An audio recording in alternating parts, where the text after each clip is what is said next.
Bismillah ar-Rahman ar-Rahim. Welcome to the Mo Show podcast. Tonight we have a guest who I've waited a very long time for, but the old saying is good things come to those who wait. And this is a good thing. And I waited. Enough with the cheesiness. He's the captain of the Saudi rowing team, who also was the flag bearer for Saudi Arabia at Tokyo 2020. Husein Alireza, finally, welcome. Pleasure to be here. Thank you so much for making it happen. How you been, buddy? Good, thank you. You know, you've had your ups and your downs. You've put this country on the Olympic map. I want to go there. What was that experience like, Hussein, to walk out at the Olympics in Tokyo 2020 holding the Saudi flag? That's something that people dream of doing. I get goosebumps when you say that. Still, it was a dream realized. A lot of sacrifices led up to that point, and no greater honor. I still get goosebumps thinking about that moment. And it was me and Yasmin, and it was the first time that there was a male and female flag bearer at any Olympic opening ceremony. To promote gender equality. And it was just so much fun. I mean, I remember we were in the tunnel as they were lining us up. It was nation by nation in Japanese alphabetical order. And they sent out a video before the ceremony kind of giving us tips on how we may want to hold the flag since it's never been done. I mean, is it two hands or is it one hand? And we were rehearsing in the tunnel. It was chaos. We were getting opinions from all different countries and everyone had their own opinions. Did you end up doing it the Japanese way? There was no way. It was every man for himself. And I mean, the video they sent us was pretty funny because it was with a really tall man and a quite short female, and it just didn't work out because she was, holding it up there, and he was just down here. Yeah. And so we had to just come up using our own thing, and eventually we got to the opening, and there's a guy with a mic, and Saudi Arabia go, and you walk out, and it was just. There's no looking back. It was just incredible. Yeah. The highest honor. I mean, Prince Abdulaziz bin Turki al-Faisal was there, and Prince Fahd bin Jalawi and Princess Rima, they were there, and they waved at us and we waved at them. And what a moment. What a moment. Just to know that you've got, how many people watch the Olympics? It's up there with the World Cup, if not more. Did that faze you for a second that, oh my God, I've got X amount of eyes on me. Hussein, hold this pretty steady. We got to get this right. Was that on your mind? How many eyeballs are on you at this specific moment in time? It's history. When you walked out, it just hit you that for that moment, you were the attention of the world. I mean, everyone watching the opening ceremony was the thing to do on that day. And now it was your screen time. So yes, on one hand, it was terrifying, but on the other, we completely just enjoyed it. We really enjoyed it. I mean, it's a simple task. If you think about it, just hold the stick and walk. But it was not when there's a billion eyes on you. You didn't think about that really. You just soaked it in. You looked around. You saw all the countries, and it was there was no fear really. It was one of the very few moments at the Olympics I purely enjoyed. It was pure fun and just incredible moment. You were made for that moment, buddy. I didn't see it coming. I didn't know it was even possible. I didn't even think it might be possible. Just getting there was my goal. But to be given that honor, I mean, for a citizen of any country, holding that flag is the highest possible. For an athlete, it's the highest possible honor. So, I mean, it's difficult to put into words what it means to me. And that was essentially payback for everything I've given up to that point, all the sacrifices, the costs, and that moment just made it all worth it. Yeah, that was your return on your investment. Exactly. Childhood and upbringing. You went to school in England, judging by your accent. Now we're starting from the beginning. I wanted to talk about the part that I feel like a lot of people wanted to know, because you made a lot of people proud. Me, like I would like to say me most of all, but dude, you made a whole nation proud. I'll tell you what the proudest moment was. It wasn't, okay, the moment was special, but what was more special, I think, was the family sending me videos of watching that moment. So it was, they all congregated in front of the screen, and the best ones were the children and the youngsters watching. There was one where there was, I think he was 1 or 2 years old, literally sitting in front of the screen watching, and I was on screen and he was there and he was just looking up, and I thought, man, this is what it's all about. I mean, he's gonna hopefully be inspired by that moment, and you never know that the butterfly effect that might have you know just inspired him to do that. And that, for me, seeing those videos that were sent to me were just so powerful. It So is. upbringing, Mhm. went to school here in Dar then I was shipped out to England at the age of 11. I went to Charterhouse, 5 years, where my dad went to, and then I went to Edinburgh University for my undergraduate, then Cambridge for my master's. Is that where you got into rowing? Yeah, you guessed it. That bubble. Is it their number one sport? It's Yes, it's just the most popular, and so there's like 30 colleges, and every college has a boat club. Okay. So if you're at any level, you're given the opportunity to throw any level, good, bad, whatever. It's fun, and everyone does it. And that's part of the reason why I started. It was me and a friend. We just signed up to really pass the time between the work and just to meet some people. Really, nothing to it. And we, so the whole year is building up to a race at the end of the year called Bumps. This wonderfully barbaric tradition in this university. It's the most fun. And this is what made me fall in love with the sport. So what happens is, on the River Cam, which is the river in Cambridge, all 30 colleges line up. The boats of every college is lined up roughly, let's say, 20 meters apart. All 30 boats lined up on this quite narrow river, meandering narrow river, and you're about, say, 10 meters apart. And at the sound of the cannon, you row as fast as you possibly can with the intention of crashing into the boat in front of you. Now, these boats are worth like 30,000 pounds. Goodness. And the boats are quite pointy. So if you crash into anyone, I mean, it can cause injury, and it's quite scary, and the adrenaline and fun is so. And this is legal.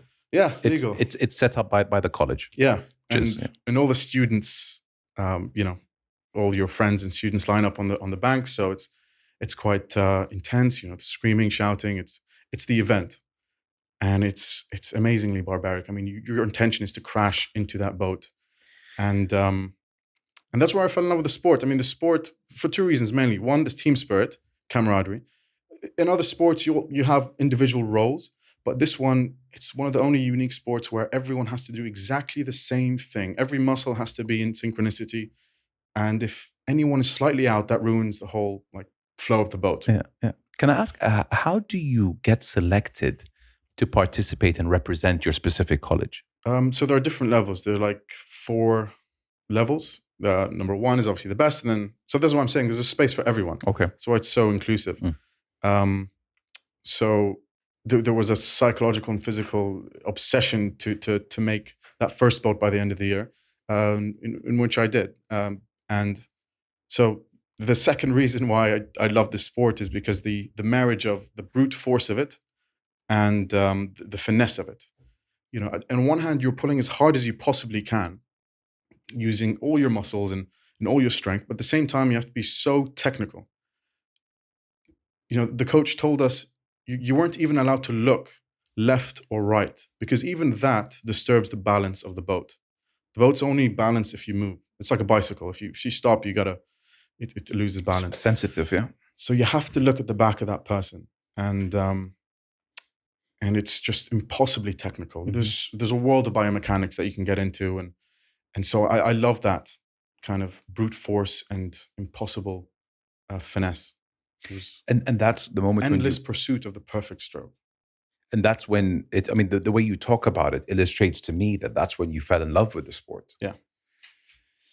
It's addictive. How many years until you said, you know what, I want to do this shit full time? So by the end of the year, I wasn't planning on taking this seriously, but the college coach came up to me and said, so I improved quite quicker than anyone in the college by the end of the year. And I owe that to the amount of squash I played in school in Was Charterhouse. was that your sport, Hassan, before rowing? Squash? Yeah. Because I mean, for the longest time that I've known you, you had the physique, low, body fat percentage, mashallah, alek, muscly. Before rowing, squash was your go-to. Any other? Squash. It was squash. Squash. I mean, I played tennis, football on the side, but squash was serious. And in school, in Charterhouse, I went to the national finals, and I love that. I absolutely love that sport. That sport will get you into shape. Yes, it's extremely aerobic and anaerobic. It's also technical, and so I did it because my father did it at Charterhouse. So that was my sport in Charter. 5 years pure squash, and so that's why I had this sort of aerobic base. Yeah, that came into play years later. Without the squash, that wouldn't have happened. So that's what I owe it to. So the coach came up to me and said, you should take this seriously. And I had no clue what rowing was, apart from bumps, which was legendary. What is rowing? What do you do with it? What are the competitions? And then I figured the Olympics was everything in rowing, once every 4 years. And at this point, it was 3 years away. So we were in 2017, and my graduation 2017, that summer. And he said, you should go for it. So I sent an email to the top rowing clubs in London. One of them was called Tideway Scullers. I told them my height, weight, and current scores. And they replied, "We can use you." Well, they weren't too optimistic, to be honest. I sent it to a bunch of rowing clubs. Yeah. Most of them didn't reply. A couple of them did. But this one was very well known and had a good reputation. So I went in for the interview, and that's where I met my coach, Bill Barry. And he launched me. And he's straight to the point. He sat me down and was like, listen, what do you want? And what is your goal? What are you willing to give up for it? I said, well, willing to give up everything and listen to you. And he said, okay, if you give everything up, no side hustles, no distractions, no girlfriends, I need your full attention, then I think it's possible. So I spoke to my parents. Mum was happy that I was doing something I loved and healthy. Dad took a bit more convincing. We went into the possibilities of it happening. Is it worth, he wanted to know the details. I don't blame him for. And so he said, okay, it's worth a shot for sure. I believe in you, but he wanted me to pursue a startup, something I've been working on for my master's degree. It was intertwined with that. And so he said, you can do the rowing, but also try to do the startup thing. Just so it's not all your eggs in one basket. Juggle both. Yeah. Completely understood. And so with their blessing, we went ahead. What did you major in at Cambridge? Business and entrepreneurship, economics and human geography in undergrad. And obviously you used a lot of what you learned there to get the startup that you had in mind off the ground. That was your segue to the startup. Yeah, it was part of the course was helping you launch your startup. Okay. So you had mentors and you worked on it as part of the course. So I had, it was later, I'll probably mention it, but one of the sacrifices of the rowing thing was actually giving up that startup because I couldn't do both. Could not row, and impossible. I thought rowing was more, a physical thing. The startup was a mental thing. Nice divide. No chance. The rowing was way more mental than it was physical, which caught me off guard. So yeah, I had to give that up a year into it. Wow, it's either or, huh? Yeah. No question about it. No question about it. So most of the people that rowed with you there went on to do it professionally, if not represent their country? In the boat at Hughes, the college boat, 3 people were representing the US at the Olympics. So my college, Hughes Hall, were known for strong rowing representation. So most of the blue boat, so you heard of the Oxford-Cambridge boat race? I did, yeah. It's very famous. Yeah. Most of the athletes in the Cambridge boat were from my college. So the guy sitting behind me actually is an American called James Letton. He held the world record on the rowing machine. He's a giant. He's like almost 7 foot. I mean, he was huge. My goodness. And there's a photo of us in bumps actually in mid-race, and he's behind me, and you can see the height. I mean, you think I'm tall. I'm not tall. Look at this picture, and this guy has a whole head. 7 foot? He's not 7, but... Okay, but late 6s. Yeah. Yeah. And you can see the size of this guy. And so it was quite inspiring to be amongst, great rowers. And height is commensurate with performance in rowing, the taller, the longer strides. Forgive my amateur question. It's not necessarily the taller the better. I mean, if you're too tall, It's like basketball, like where? If you're too tall, it may work against you. I mean, there's a sweet spot. Okay. You got to be strong and kind of fast twitchy, but at the same time, being tall helps you biomechanically. Okay. So there's a sweet spot. The late six is ideal. Mm-hmm. You spoke about Mr. Bill Barry. Mm-hmm. The first time I saw him on your Instagram feed, like, I don't know this guy, but he looks like he knows the ins and outs of rowing better than anyone else. Can you just talk a little bit about what he meant to you as a mentor and a coach, and how he's improved your rowing abilities? This needs a whole podcast on its own, to be honest. You can come back tomorrow. Bill Barry is a living legend. He is a silver medalist in the 1964 Tokyo Olympics. Won countless other international titles, domestic titles. He then coached Alan Campbell to an Olympic bronze in 2012 in London.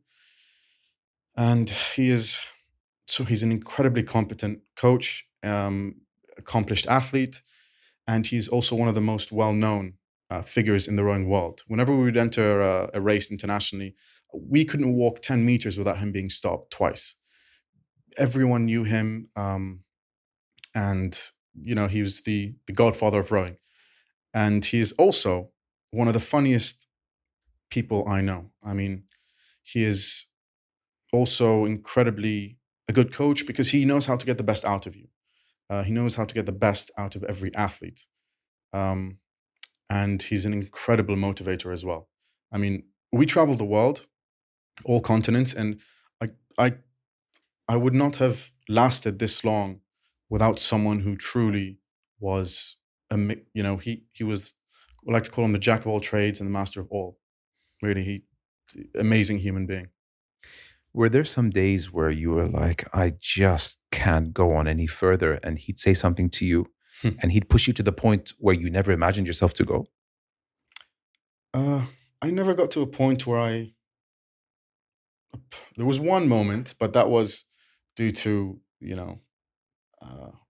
to my mother's illness. But up to that point, there was never a moment where I was going to give up. I mean, it got tough for sure. It got really tough. And especially the days that you didn't get the results you wanted. Rowing is one of those things where when you think you got it figured out, you really haven't. You really haven't. And he's very good at recognizing when those moments are coming and just calming you down, putting things into perspective. He was incredibly positive. And I'm very self-critical, too much. After every session, I would always complain about the things I did wrong. Because I skipped a few steps. I always compared myself to the best when really you should take these small steps. And he recognized that I didn't, I always compared myself to the best, probably because I didn't have that much time. I only had 3 years. In rowing, 3 years is nothing. On average, it takes you 6 to 8 years to get to your first Olympics. And this was like I only had 3. So I really was comparing myself with the best. And he really was excellent at being positive and reinstating that perspective that I needed. It's way more than physical. I mean, some of the best trainers, personal trainers in the world, are those who can also act as a therapist to you. Correct. What's happening in here, Husein? Your mental. Where's your mental health at? Rowing is more mental than it is physical. Rowing is difficult for two main reasons: physical and mental. Right? Physically, it's one of the toughest sports in the world. You breathe more oxygen in 1 minute than you do with any other sport in the world. They say it's equivalent to back-to-back basketball games. So 2 basketball games is the equivalent of a 7-minute rowing race. It's also a sport that's the training is quite boring. With basketball, football, it's a game. You play it. Ping pong, you play it. Tennis, but with rowing, you don't play it. You train for it. The training is all aerobic, anaerobic, strength, power. You don't enjoy that process too much. And you can't stop. If you stop, say 1 week, you need 2 weeks to get back to it. So it's a grueling, never-ending. You cannot stop. The consistency plays a part. You cannot stop. So as soon as the day you decide to go for the Olympics, from that day till race day, you can't stop. You can't take apart from the only 3 weeks off you have in the year, you can't take any more time off. Wow. Every day you have to deliver. Wow. As I said, it's also incredibly technical. especially in the single, where the boat I am in. There's a single, double, 4, and 8. 8 is the kind of, you can get away with things in the 8, but the single you can't. Um, and it's also quite painful that the whole you have to put yourself in pain every day, and you have to be comfortable with being in pain every day. That pain cave has to be more of a pain home.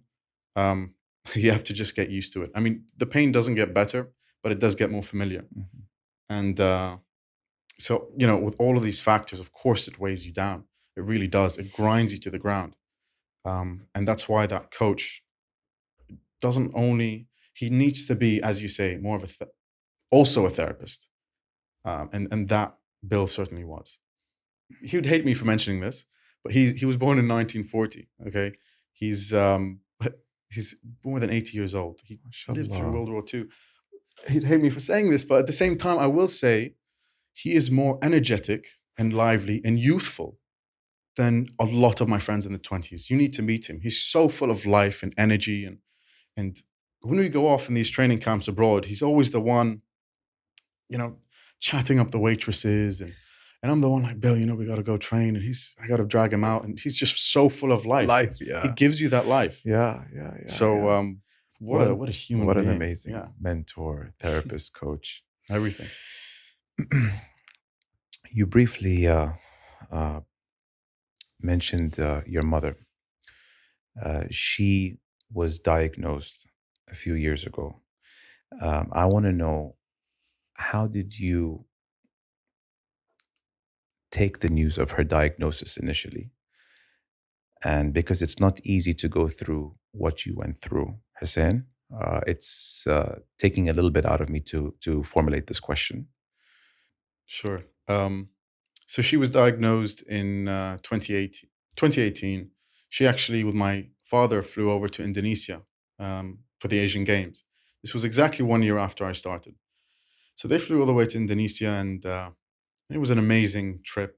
Uh, and and so she came up to me one day and asked me to see the team physio, and asked why. And she complained, "Oh, I feel something in my ribs, something that shouldn't be there, like some lump."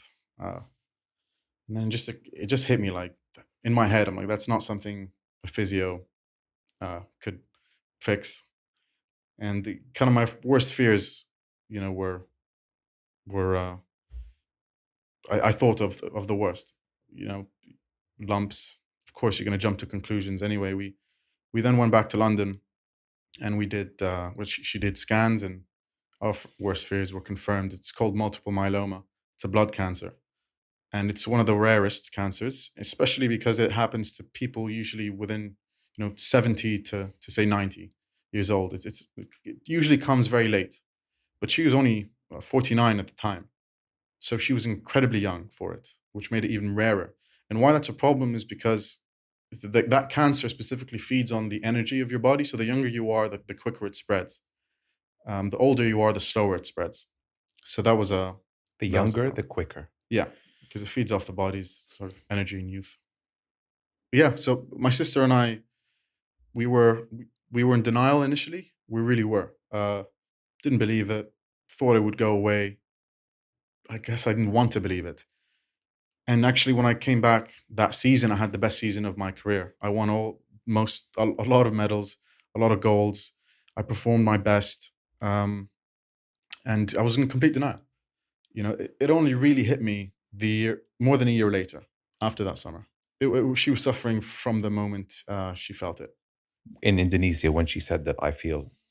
Not so much then, more like when we came back to London, and it got slightly worse. So I'd say from uh, November Okay. 2018, then that's when the discomfort started, and from that moment it was a battle. I mean, there was physical pain, but really what got her, and she made this clear, was, and I can't even imagine, was the psychological pain. I mean, the amount of times she went to a doctor, and it was never good news. Very, very hardly good news. And it was always kind of, you knew time was running out, options were running out.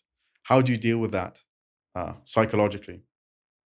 That takes immense resilience, and something I never understood, and I admired her for it, and the strength she had. But to be constantly told by doctors around the world that, there's not many options, and then the discomfort grew, and you just knew deep down that, like, it's not good. Um, and yeah, yeah, uh, that was a very difficult time. But as I said, we were in denial for the year. Me and my sister, anyway, we believed it would go away. Standard reaction. I mean, Yeah, I would as well. Yeah. but it, yeah, it didn't. Clearly, it was in the summer of 2020, Year and a half after. a year and a half after. Yeah. So, kind of jumping the gun, the reasons I started rowing as was relatively generic. You know, history was there for the taking. Why wouldn't I reach out and grab it? And I wanted to explore the physical limits of my body. I wanted to know where my ceiling is. Those were the two reasons I started. But the moment she was diagnosed and you understood that her time was limited, you are now that sacrifice that you the sacrifice to train became much heavier. And the moment the your motivation no longer outweighs the sacrifice and the daily grind, you will not be successful. And when I mentioned, it hit me a year later, that's when the scales tipped. That's when it hit me that her time is now limited, options were running out. And I was always away, training, because we had no training facilities in Saudi at the time, and in London we would travel around the world for training camps. So I was never home, always away. And so I didn't want to be away anymore. I mean, if you know your mom's time is limited, what do you want to do? You want to spend every second of every minute with her. So I basically had a conversation with my family. I said, listen, my perspective changed completely. The reasons I started were no longer valid. They were actually silly. And I said, I just want to be with you. I mean, it's obvious. And she made it very clear she did not want to be the reason I stopped. And she kind of made it clear to me that there was a bigger picture at play. It wasn't just about, it was about the bigger picture and inspiring people at home. And anyway, I didn't, the Olympics for me at that time just felt like, or seemed like um, a glorified sports day and, a socially constructed thing. My perspective on life completely changed. And I just want to be with her, and that's it. But she didn't want me to stop. So I had to reignite a flame for the world's toughest sport. And to do that, I kind of figured out that the only thing I can do in my sphere of influence to help is to actually give the family and give her that honorable qualification. If I couldn't do anything else in my sphere of influence, I'd be there with her, yeah, and just, I couldn't do much, nothing. But the one thing I could do is lift the spirits and give her something to look forward to, which is motivating. It makes them positive, and so that's what reignited the flame. It no longer became about me, and became entirely about the people I love. So the flame was lit. However, now I was in a situation where the pressure to succeed was overwhelming, because I didn't want to be in a position where I paid the price of being away from her and then also fail to qualify. That's a lose-lose. Failure was not an option. I had to qualify. So that pressure just took the fun out of the sport completely. And you know how they say it's all about the journey, it's all about enjoying what you do. It was not the case for me. Not at that point. No, not at that point. It was till that point, but then it was all about the destination, not the journey. It was all about getting it done. I just wanted to just get to that point. I didn't care what happened in the middle. Happiness, that was just, I threw it out completely. Whatever happens between now and then, you are now a machine on a mission. That's it. Just get it done. Missile locked on that target. Right. I'm getting Exactly. it. I don't care who's in my way. Right. And you qualified. Yeah. Yeah. It got tough in the middle because the summer of 2020. So I went back to California at the Olympic Training Center, San Diego. San Diego, to the original schedule for Tokyo 2020 before COVID. So yeah, we went there, and my mother now went to Germany, the best treatment in the world. And then obviously I was in the shape of my life. That training center is incredible. It has everything. The US Olympic team were there. They were extremely motivating for me. I had someone to train with. 8-packs were showing. I was in the shape of my life. And then obviously COVID happened, and I had to fly straight away, flew back to Germany to be with her. And it was a sleepy town called Wurzburg. The training couldn't stop. It was actually on a river, so there were rowing clubs, and we found one that was willing to take me and give me a rowing machine. And at the same time, okay, her situation got much worse, and the timeline got way shorter. And I did not want to train for the same amount of time I was putting in California. It was 6.5 hours a day. That means I was never going to see them. No, I had to work out a way of at least maintaining my fitness and strength, but also spending as much time as possible with her. And so we changed our training program, one of volume to one that's quite controversial. We replaced the volume steady state stuff with high intensity interval training. So that philosophy states that if you do high intensity interval training as a substitute for the long steady state stuff, in theory, it can maintain your physiology. It was controversial. Not everyone agreed with it, but I didn't care. I didn't have a choice. Had to do this. I had to do it. Yeah. At least I needed to maintain, but I wanted to be It with her. had to be this way. Right. So the rowing club wasn't. I mean, it was. I just had a rowing machine in the boathouse. Nothing fancy at all. And I did my workouts there, and then I went to the hospital and spent the day with her. And that was an emotional roller coaster, because at times she'd get better.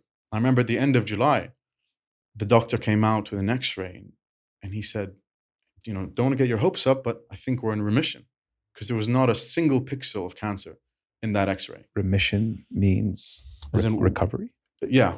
Technically, when a cancer is gone, when it's treated and it disappears, they usually come back.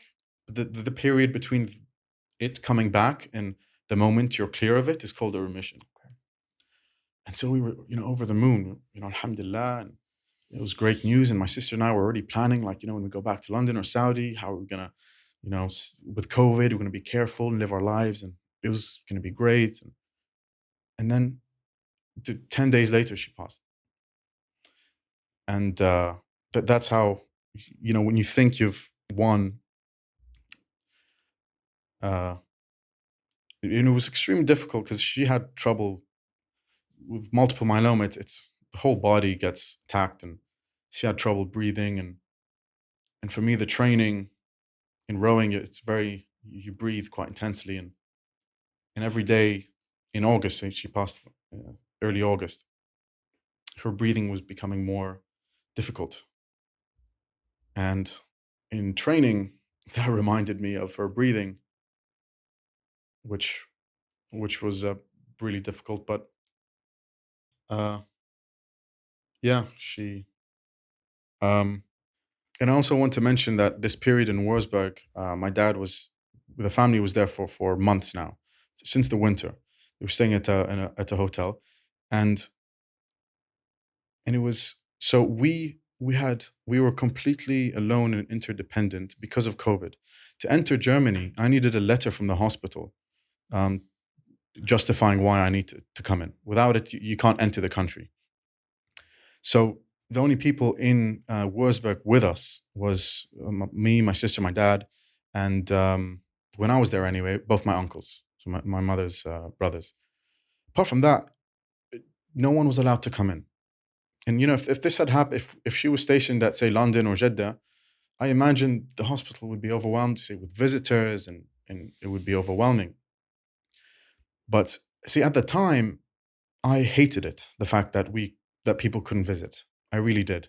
I needed that family support. It really felt like, we started a whole new life on our own, and it would have been nice to have that support, that team. And we weren't allowed that, really. We tried, and it was so strict, especially Germany, extremely strict on entry requirements. So it was just you five? just us. I mean, my uncles would come in and out, but essentially it was, us, say four, me, my sister, my dad, and my mom. And on one hand, yes, I was really angry and frustrated that it was just us on our own. But at the same time, and I see this, it occurred to me after. It was also one of the most beautiful times in a weird way, because we started a new life completely on our own. And Wurzburg is not a very cosmopolitan town. It's not a lot of people there speak English, not at all. And we had to do our own, grocery shopping, and in a way, it was great. I mean, the fact that we were so close, we became so close in those 3 months. We made up for so much lost time that we spent away from each other, and and it was really. I enjoyed every second of. We were in the same room all day, every day, and that was just so beautiful. Um, That was God's doing, though. that was just amazing, man. We got so close, and the stories, and we were completely interdependent and Disconnected from everything. completely God disconnected. wanted you guys to have Yeah, that. we had really good quality time, and my mother, the most important things for her is God and family, and she was extremely close to God. Something that can, I mean, she got more religious and she prayed harder and longer. The worse it got, and I was frustrated because I didn't know why it was happening to someone who was so good to this earth that the earth can only benefit from if they are here. So it was, yeah, and I just admired that, and I learned so much from her, um, and yeah, so we were completely on our own, and I and I'm in a way thankful for that quality time. In a way, I am thankful for that time we had together.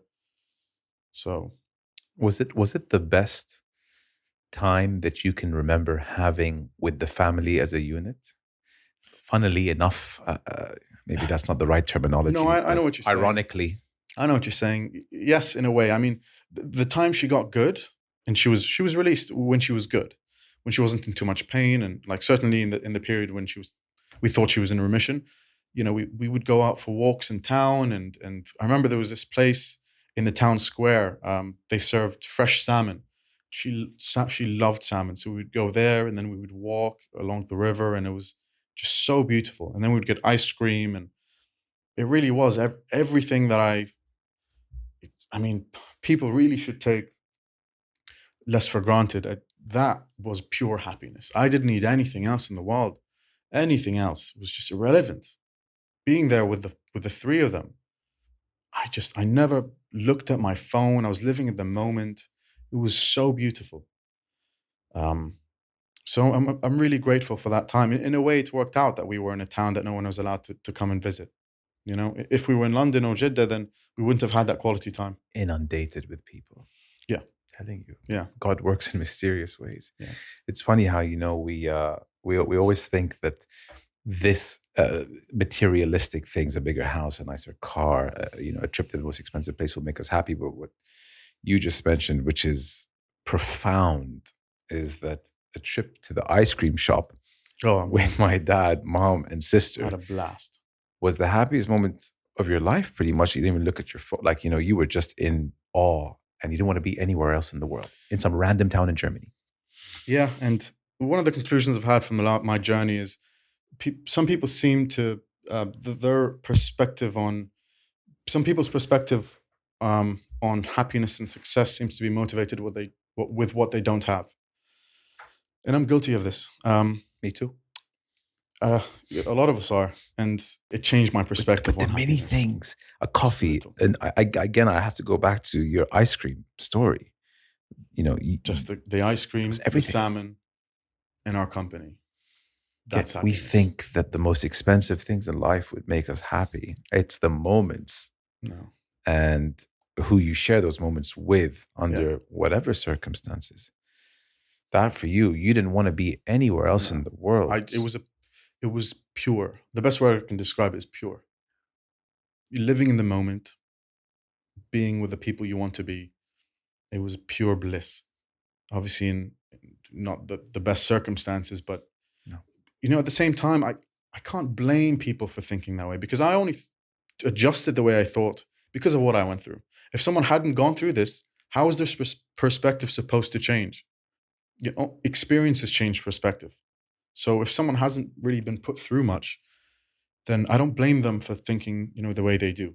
You can't lecture someone and be like, this is wrong. And experiences change you. So it's everyone's in their own timeline. Totally.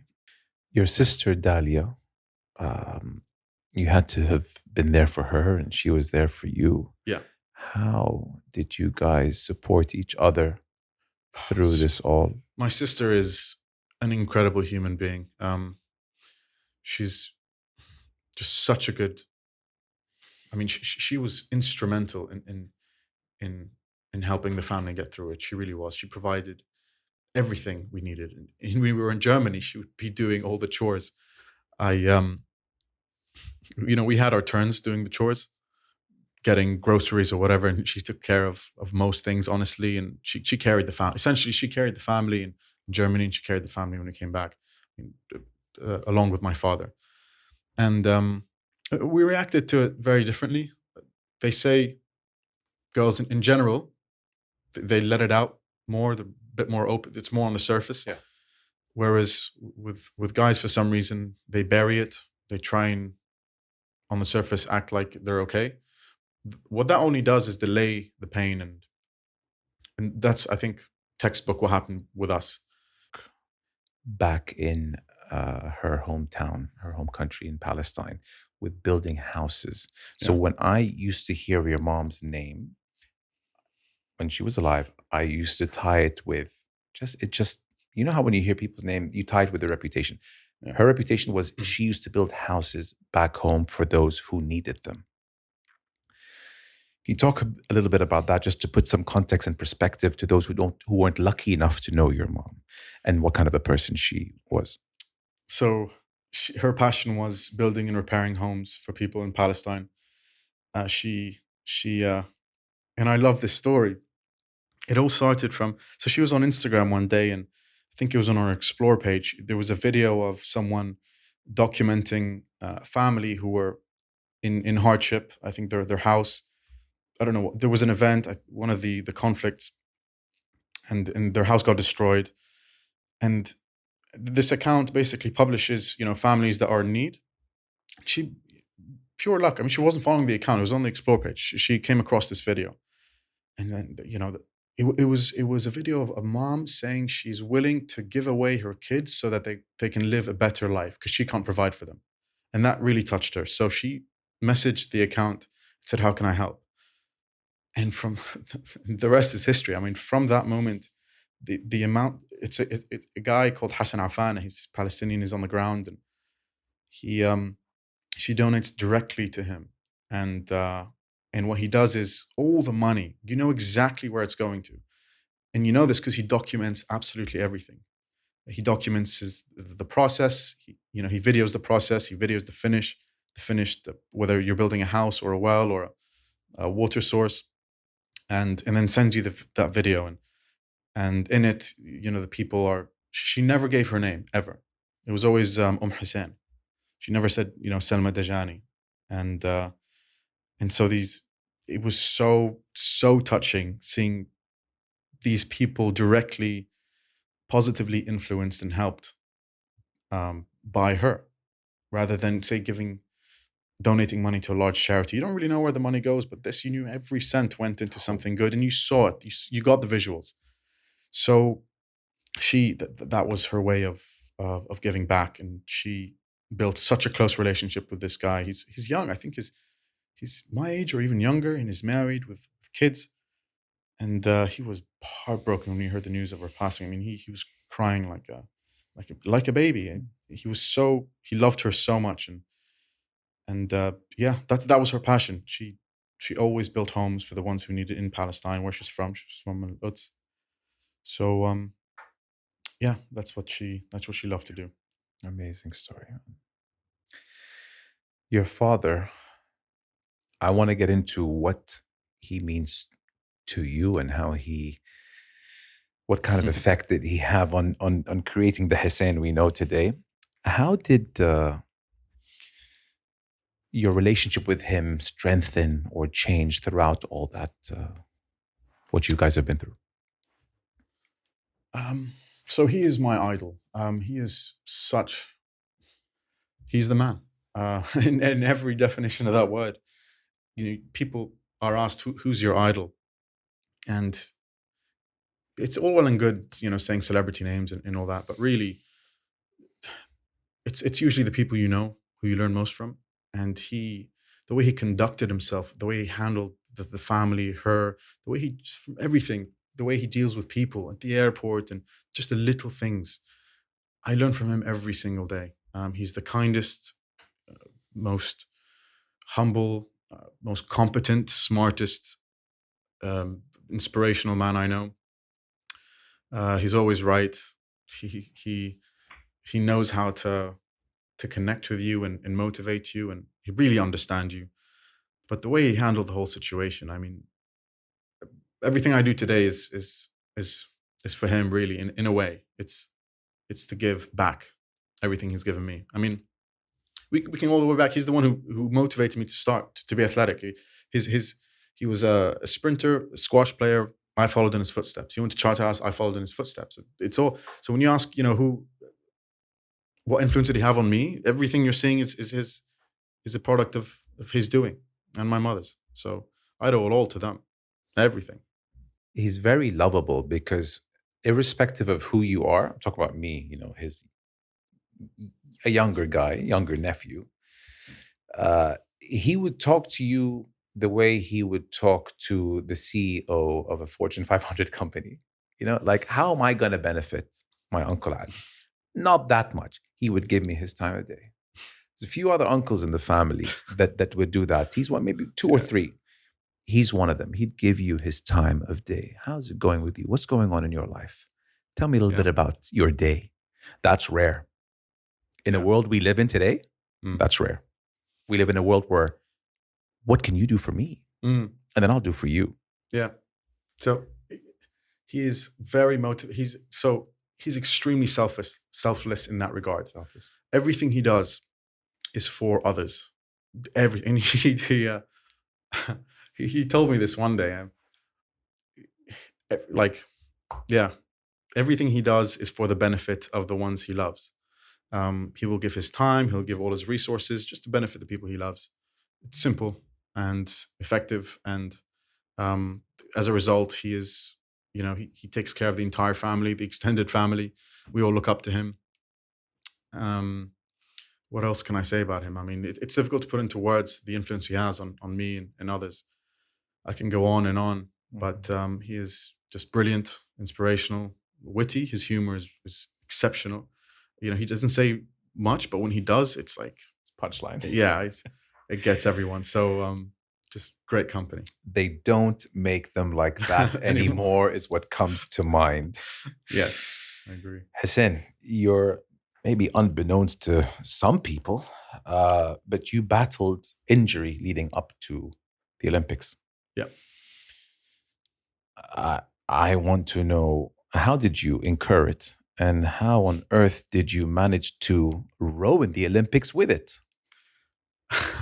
If you don't mind chiming in. No, yeah, sure. So after my mom passed, we came to Saudi, and we were stuck here. I was stuck here. I couldn't travel to train on the water. Now in rowing, training on the water and on land is completely different, non-transferable skill. On the rowing machine, you're sitting on a flat surface, you're pulling a stick. That's it. It's boring. It gets you, but most importantly, it gets you fit and strong. It doesn't teach you the technique you need on the water. Completely different sport. So we got special permission to travel by February of 2021. Now that's almost a year being off the water. In rowing, that's massive because your technique obviously declines if you don't keep practicing. So we went to the States, back to the Olympic Training Center, the US, in California. And so we had a good, hard 3 months of training, 6.5 hours a day of direct and indirect training, 3 sessions a day. First session would be about an hour and a half of rowing on the water. Second would be maybe an hour.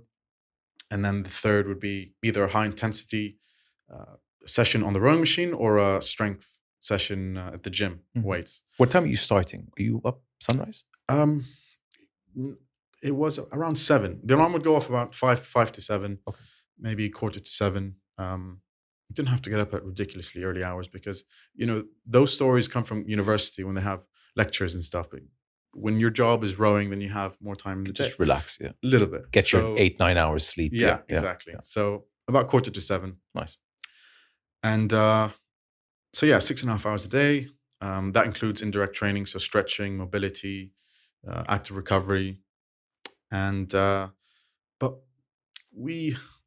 it's still unclear, honestly, because I'll tell you, we then went to Tokyo to the qualification race. This is not the Olympics. This is in May, where we had to qualify. To qualify, you had to come top 5 in your continent.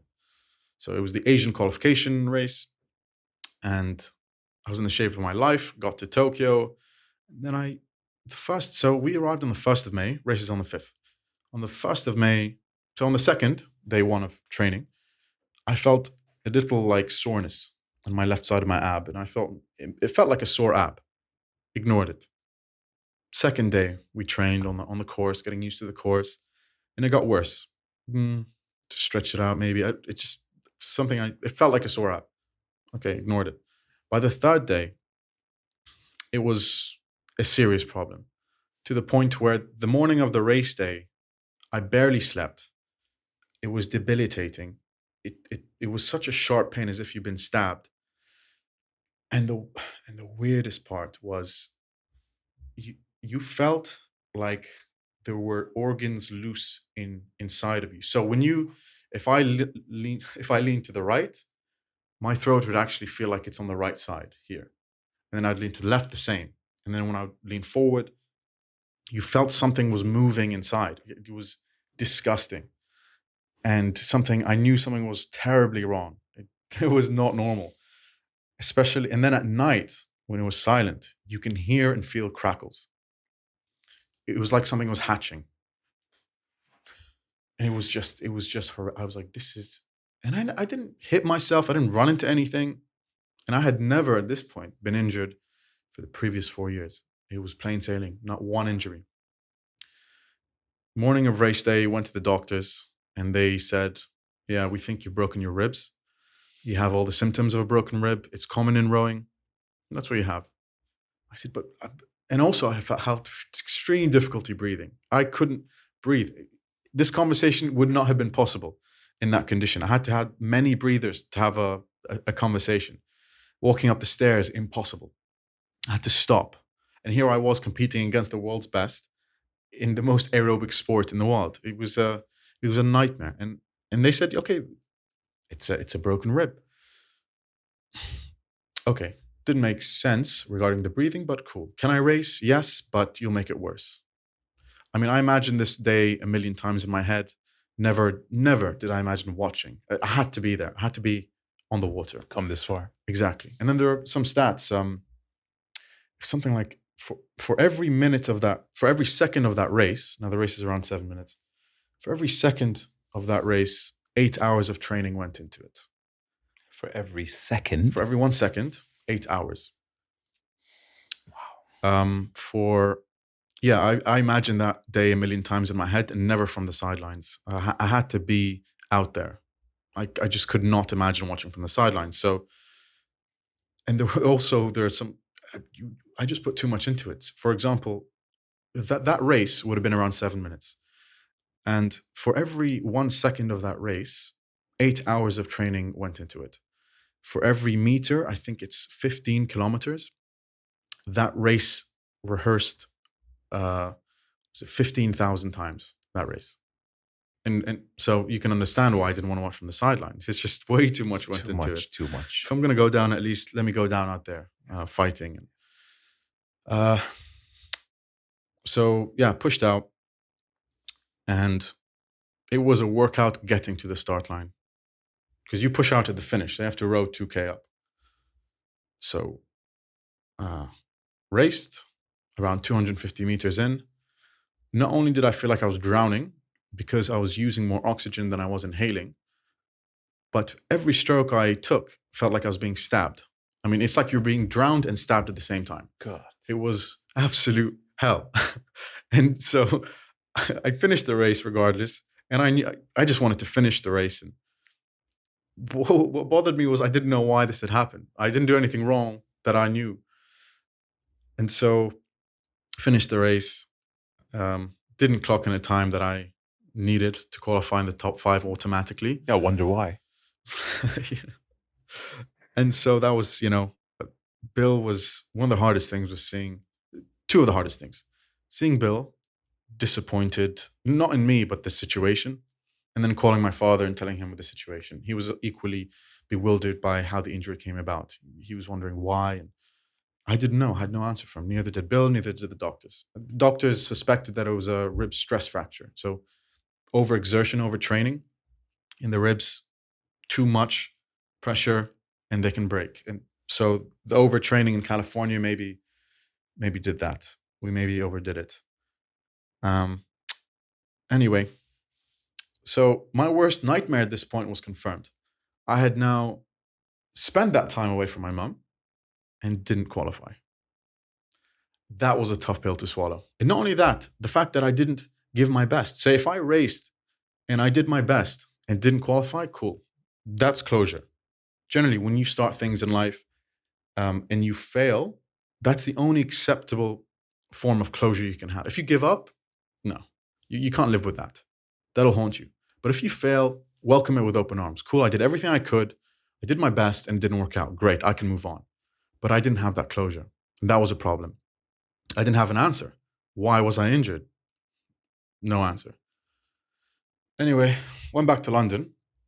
And so, I still didn't, I was again in shock. I'm like, what just happened? I had to get over the fact that the last 4 years now, because it was 1 year delay, was in vain. Of course, we accomplished things on the way, but I didn't think like that at the time. It's like mission failed, which is not a good way to think. But again, I said I'm very hard on myself, and it was a failure.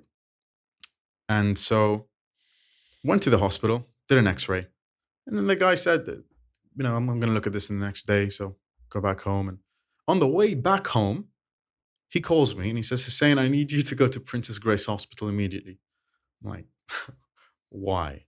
It's like, I saw something I didn't like. I'm like, can you tell me? He's like, no, I just need it confirmed in Princess Grace. I said, oh my God. Okay.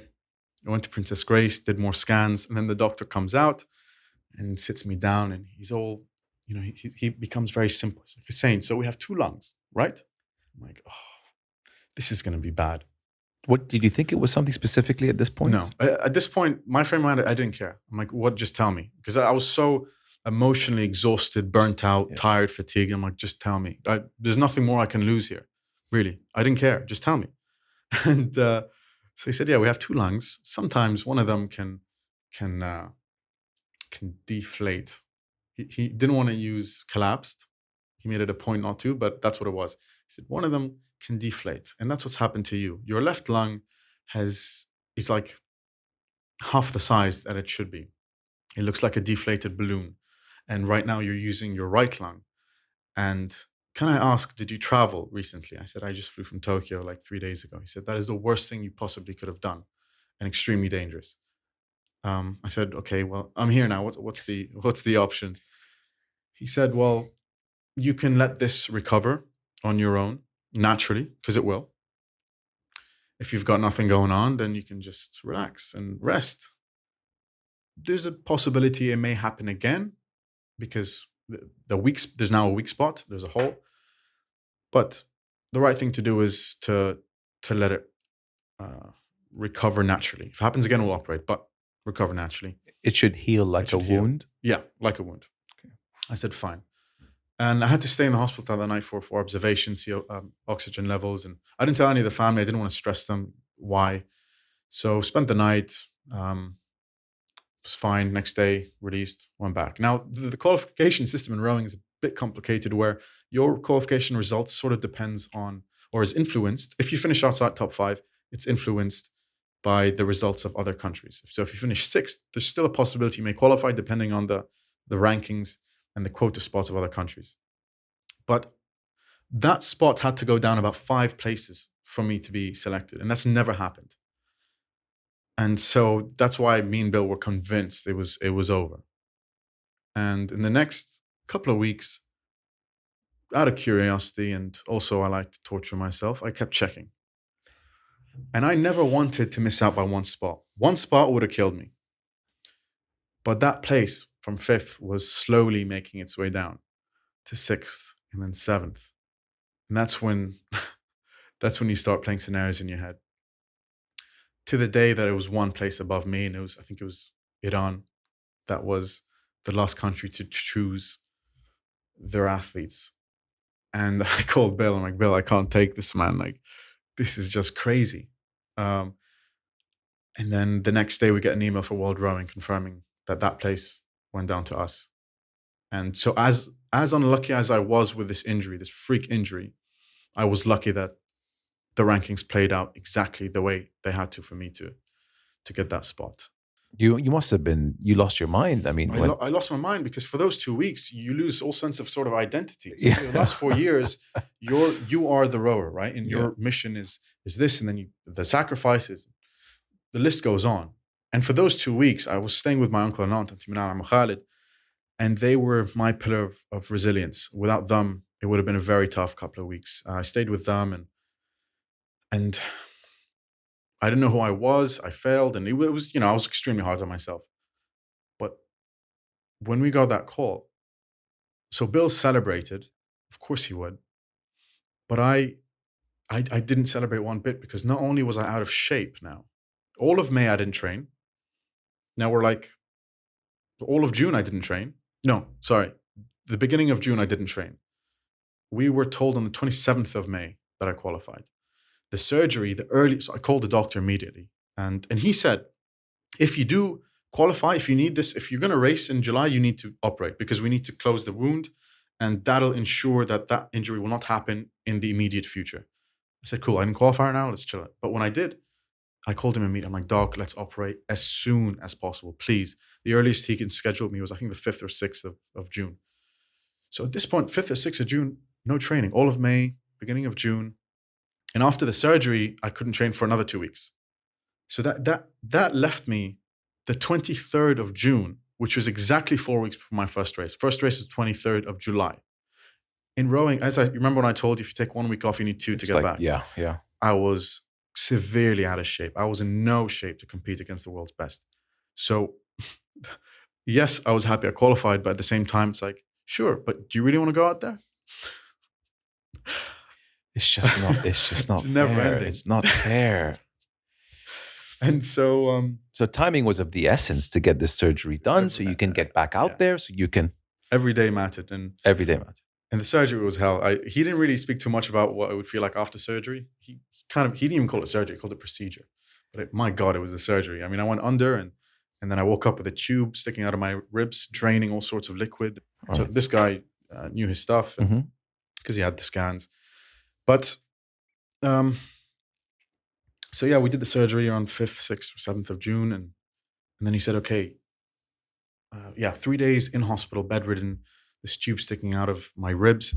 It was the most painful. Like if you move too quickly, or if you lift this arm, your muscles here contract. So the sharpest pain imagine. So I couldn't move. To grab my phone, I had to use my fingers to crawl my hand and grab the phone and then crawl back. It was that bad. Until the day he removed it, he literally just put his hand against my ribs and just pulled that thing out. And it was like maybe this long. Disgusting. But anyway, so he said for the next 2 weeks, don't train. And that was pushing it. I mean, I was supposed to rest for like a month and a half, but I said, I can't. He knew the situation, said, I'm fine, 2 weeks. And then on the 22nd, come back to me, I'll remove the stitches, then you can get going. Cool. And he said, oh, by the way, like you just had a respiratory operation, go self-isolate, because the last thing you want is to catch a respiratory disease. Obviously, I got you. 24th of June or 23rd, after I remove the stitches and we do a standard COVID test, I wake up in the morning and Bill's ready. It was 6 a.m. Bill's ready. He's already at the course. And I get up, check my phone. I get an email from the NHS. You've tested positive. At that point, I was asymptomatic. I didn't feel anything. Called Bill after a flurry of swear words some I've never heard before. He tells me, okay. From him? From him. I was in shock. I couldn't believe. I mean, after everything that's happened, give me a break. This is the last thing I needed. Not only because of the damage it does to your lungs, but to board the plane to Tokyo, you need to do 3 PCR tests before that flight. So from I think the 9th, 10th, and 11th, I had to be negative.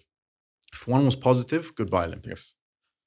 So I called, so anyway, 8 a.m. came. He said, stay home. When other clinics open, go and test, just to make sure it's a positive. Positive. Yeah. I tested at 3 places, all positive. How did I was self-isolating in my uncle's and aunt's place, and I wasn't seeing anyone. And later that evening, it hit me bad. I mean, the shivers, the cold sweats were the worst. Tastes and smell gone, fever, everything. And yeah, God knows what the damage it did to my lungs. Because at this point, my lungs, my left lung wasn't fully inflated. So it was still down on capacity, plus the damage from COVID. I remember you posted on your story in the Mo Show. You did a rowing workout, or you sent it to me on Instagram. Yep. You sent me a video or a pic on the rower. And I said, so what did you pull? And you told me a score, and then said, still recovering from the Rona. Still got the Rona lungs. This was the 5th of June. I looked at it before coming. And I just so desperately want to tell you, like, I currently have the Rona. At the time I sent it to you. Yeah, I'm still recovering. I'm like, I currently have it. And my race is in like 3 weeks. But yeah, I didn't say anything. And So Husein, I'd go up a flight of steps and I'd get to the top of the steps. Normally, I mean, I'm not in shape. I'm not out of shape. I'm shape. I can do a flight, no problem. Like Yeah. you won't tell that I just came up a flight of steps if I just did.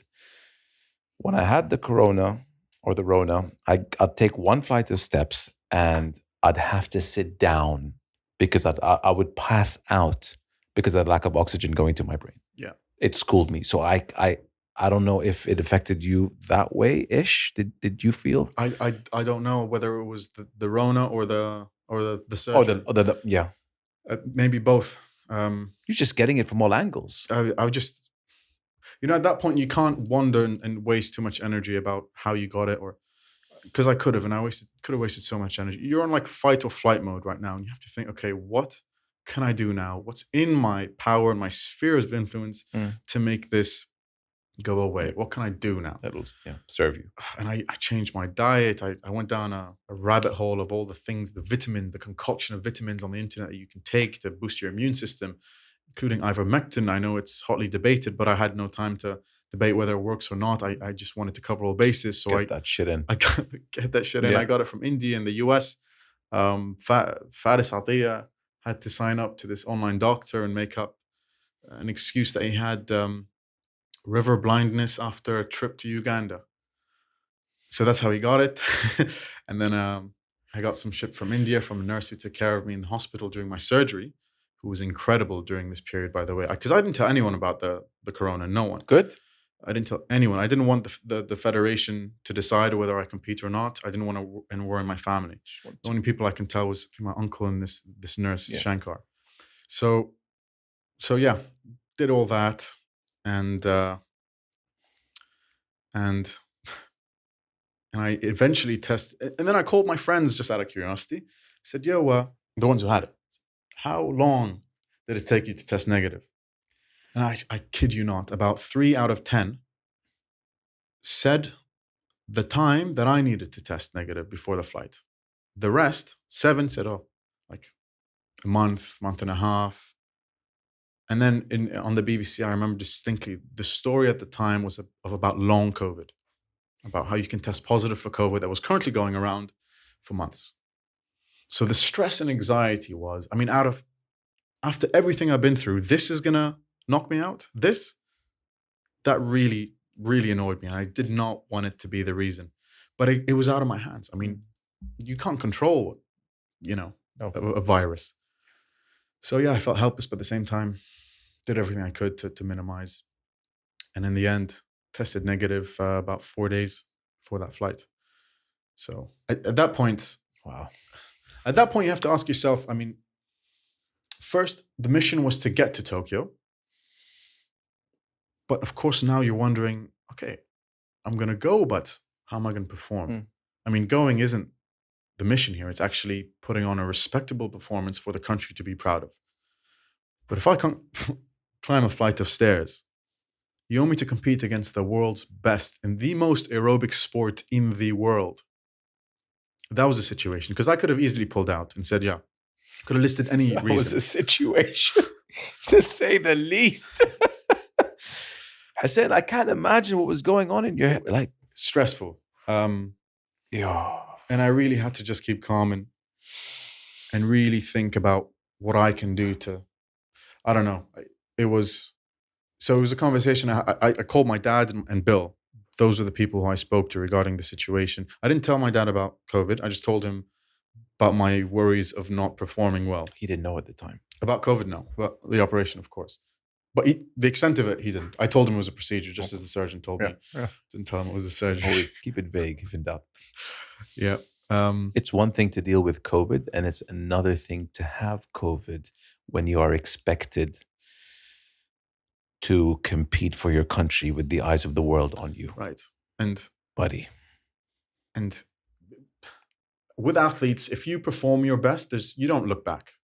You did your best.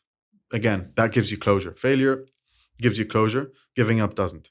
So as long as I go out there and try my best, cool. But I was not going to display my best on the world's biggest stage. And what was worse, I couldn't tell people why at the time. I couldn't. So I can easily pull out and say face, or I can compete and at least kickstart rowing in the country. And so we took that, and you asked how was Tokyo, right? You asked that experience. One of the things I need to mention is the spirit of, it's quite cheesy sounding, but it's called Olympism, okay? When I was there, I was still anxious about my result. But when you speak to other Olympians about the situation, they all have the same positive attitude. And they really helped me. And they were all about, it's the bigger picture and just do your best. That, you're making your country proud regardless. Don't focus too much about the result. I mean, top 3 is important, of course. But sorry to say that from 4th to last, it's not really. You're in a group of your own. It's a group. Yeah. It's technically the same. I mean, so you medal or you don't. Right. So that was the message. And, it's the first time Saudi have qualified for rowing. And that was one of the greatest things about the Olympics. The dining hall was one of the greatest because it's where everyone congregated, and you can feel that spirit of Olympism when you meet people. I mean, there was no politics in the Olympic Village, no politics at all, no borders. Everyone was under the same roof, following the same rules. People who come from so many different backgrounds. And I love that. And there's this tradition in the Olympics where you trade pins. Every country, you have your own Saudi pin. And as a tradition, you trade pins with other countries. So you collect pins. That was a nice icebreaker. And that was amazing. I mean, and the power of sport, that affected me. And I saw how that can have a ripple effect. So at the end of the racing, now I had obviously reached the quarterfinals and I got a good rank. But I was friends with a Singaporean girl, the single Singaporean girl, her name's Po. And what an inspiration she was, because she was a nurse, full-time nurse, managing training in Corona. So she had to divide her time. And she had such a difficult time getting to Tokyo. I mean, everyone has their own stories, and hers was so inspirational. Full-time nurse, training, qualified. Rowing, yeah, single. And she seemed a bit down at the end. I think she finished near the bottom, and she wasn't particularly happy with her result. And I, purely out of what the Olympians told me on the run-up to my first race, I just passed down to her. And I said, people will be standing on your shoulders. You are now a legend. And I used the whole, you either medal or you don't. You're an Olympian for life. And it seemed to have a really positive effect on her. And she made that clear. And we were smiling again. And it really lifted her spirits. And so that's when really understood the power of sport. It was this Olympism thing, and that was one of the most magical things I took from that village. It was just a moment of magic where the rules of outside world didn't apply. It was everyone was just happy to be there, and we all had a common goal. And it was a beautiful experience. I've never heard of that term, and it's probably because I never spoke to an Olympian or had a conversation with an Olympian to this degree. But thanks for sharing that, because that's a whole side of the Olympics that we don't see on TV.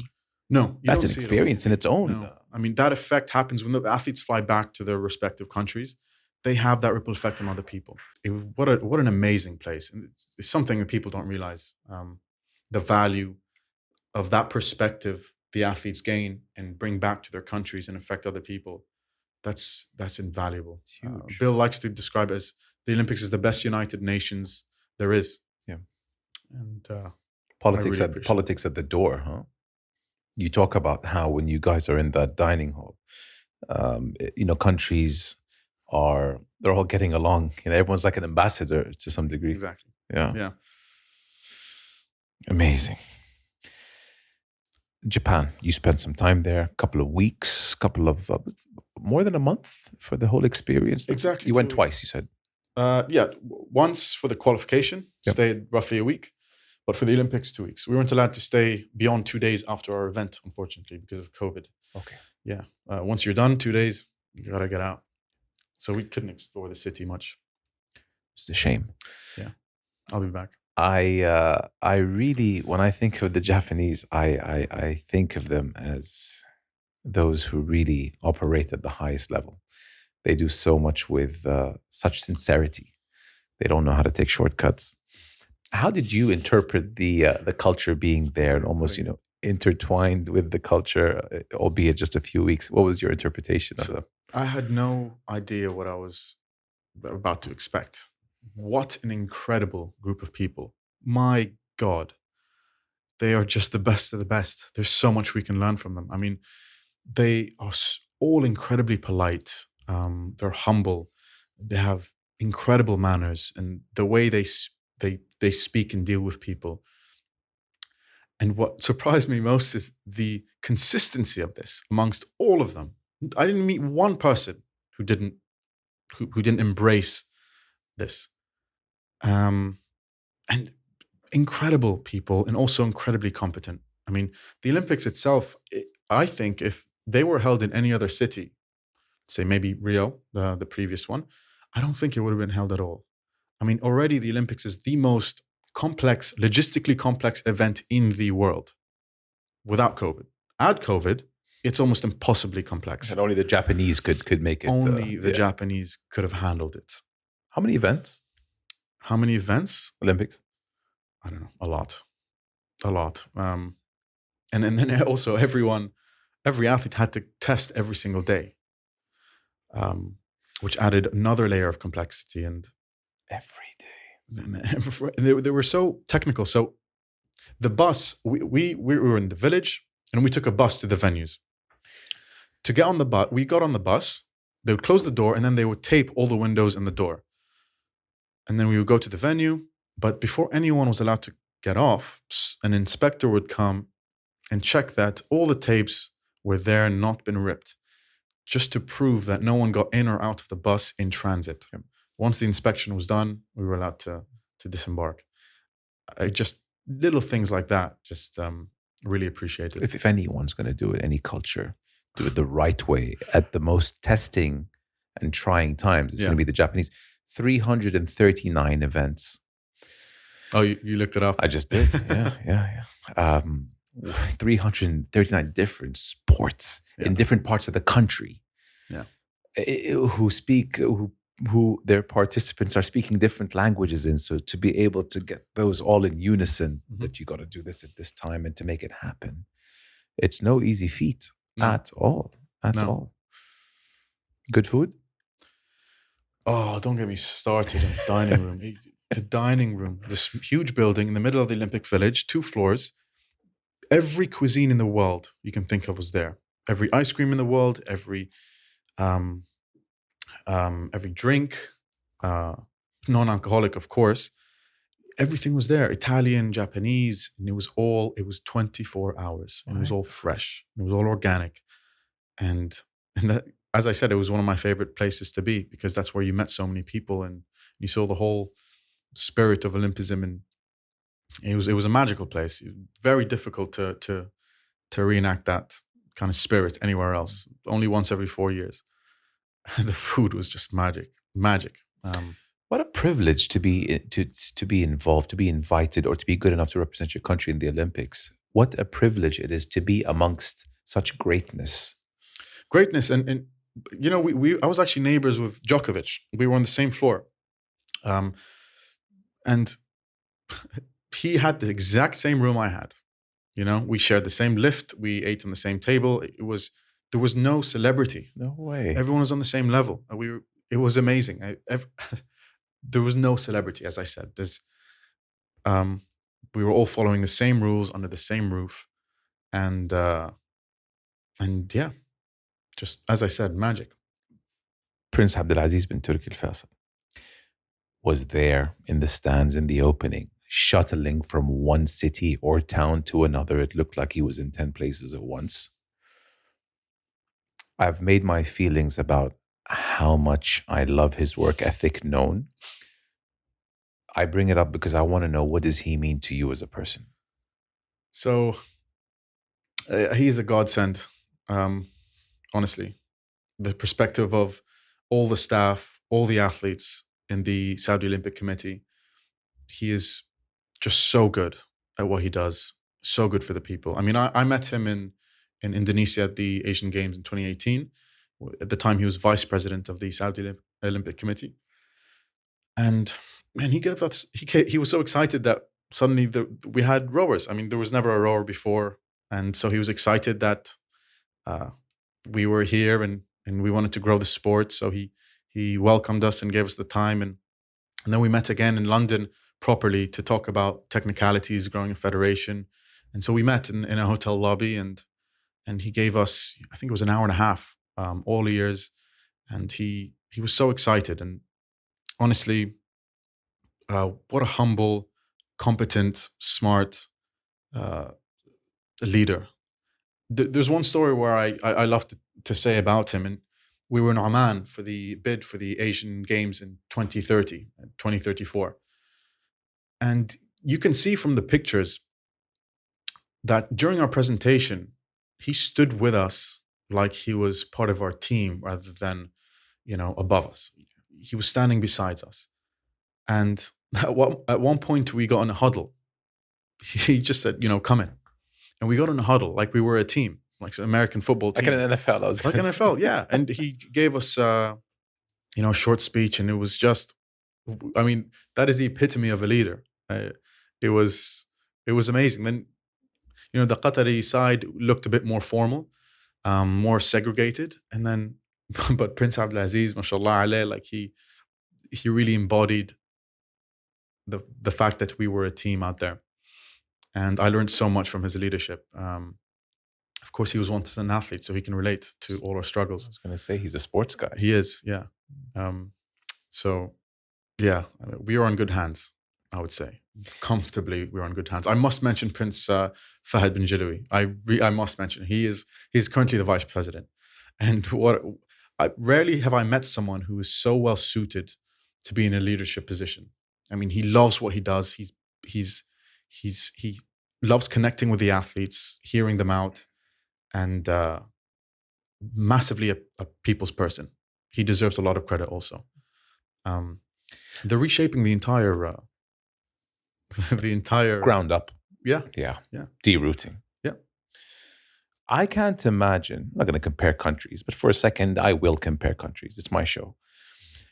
I can't imagine every country having such high people in power, be it in a ministerial role or so forth, there on the ground, going from city to city or event to event, supporting. I mean, I can't help but think of what it does for you guys as athletes. My Minister of Sports is in the stands looking at me, right? So Prince Abdulaziz, Prince Fahd, and Princess Rima were attending my first race. And they were there wearing the hats and waving the flags as if they were just spectators. As if they were spectators. And also, he he made an effort to come. So I don't think he was like allowed, or I don't know what the rules were about, heads of the Olympic committees attending lunch, but he constantly came to the Olympic Village to see us, and he sat with us and spoke with all the athletes and all the staff, and he was just there physically as much as And that's possible. all you need, just to know that you have that kind of a support system, even if he doesn't say a word. Not only that, he asked us how he would listen. How can we improve? What do you think of this? He would listen. That's the difference. And he heard everything I had to say. Right guy for the job, man. Beyond. Yeah. Yani. Yeah, mashallah alayh. And the footprint of athletes, wasn't it the highest number of Saudi representation in Tokyo than any other Olympics? It was, yeah. At the opening ceremony, Yasmin Dabagh and I led the largest Saudi delegation of any Olympic. And that's testament to their work. Princess Rima, Prince Abdulaziz, and Prince Fahad. Incredible work they've been doing. And maybe worth mentioning this part about the opening, where it was hilarious. So once we walked in with the flag, we kind of curve around, and then all the nations kind of just are standing in the side. They form a tunnel, this tunnel of where the new nations walk out. And it was so everything I had ever dreamed of in the last 4 years happened in the space of 10 hours. The opening ceremony I never dreamed of. I didn't think it was possible. It was given to me by Prince Abdulaziz and Prince Fahad, and for that I will forever be grateful. But it was interesting. I'm going to have to interrupt you, and I hate doing this. It's not in my policy. Go on. Unless it's really worth it.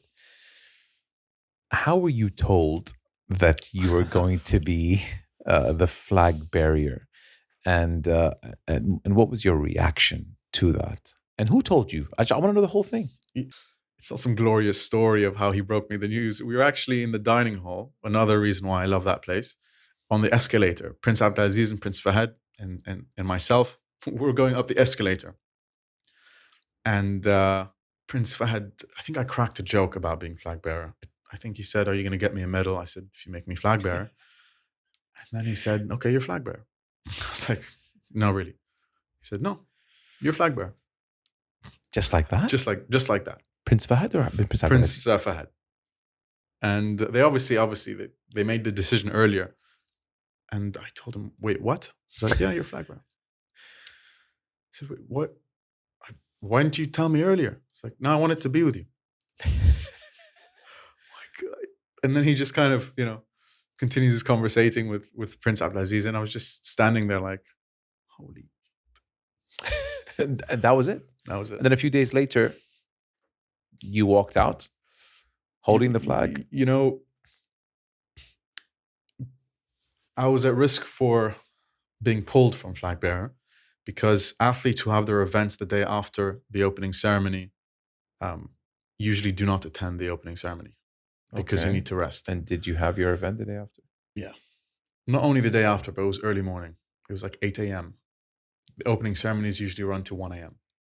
So usually out of the question. So how did you pull that off?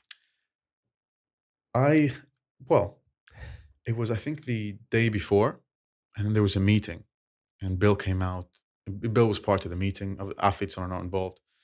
And Bill came up to me and he said, "I don't want to startle you, but there may be a possibility you are no longer flag bearer due to the proximity of your second event to the opening."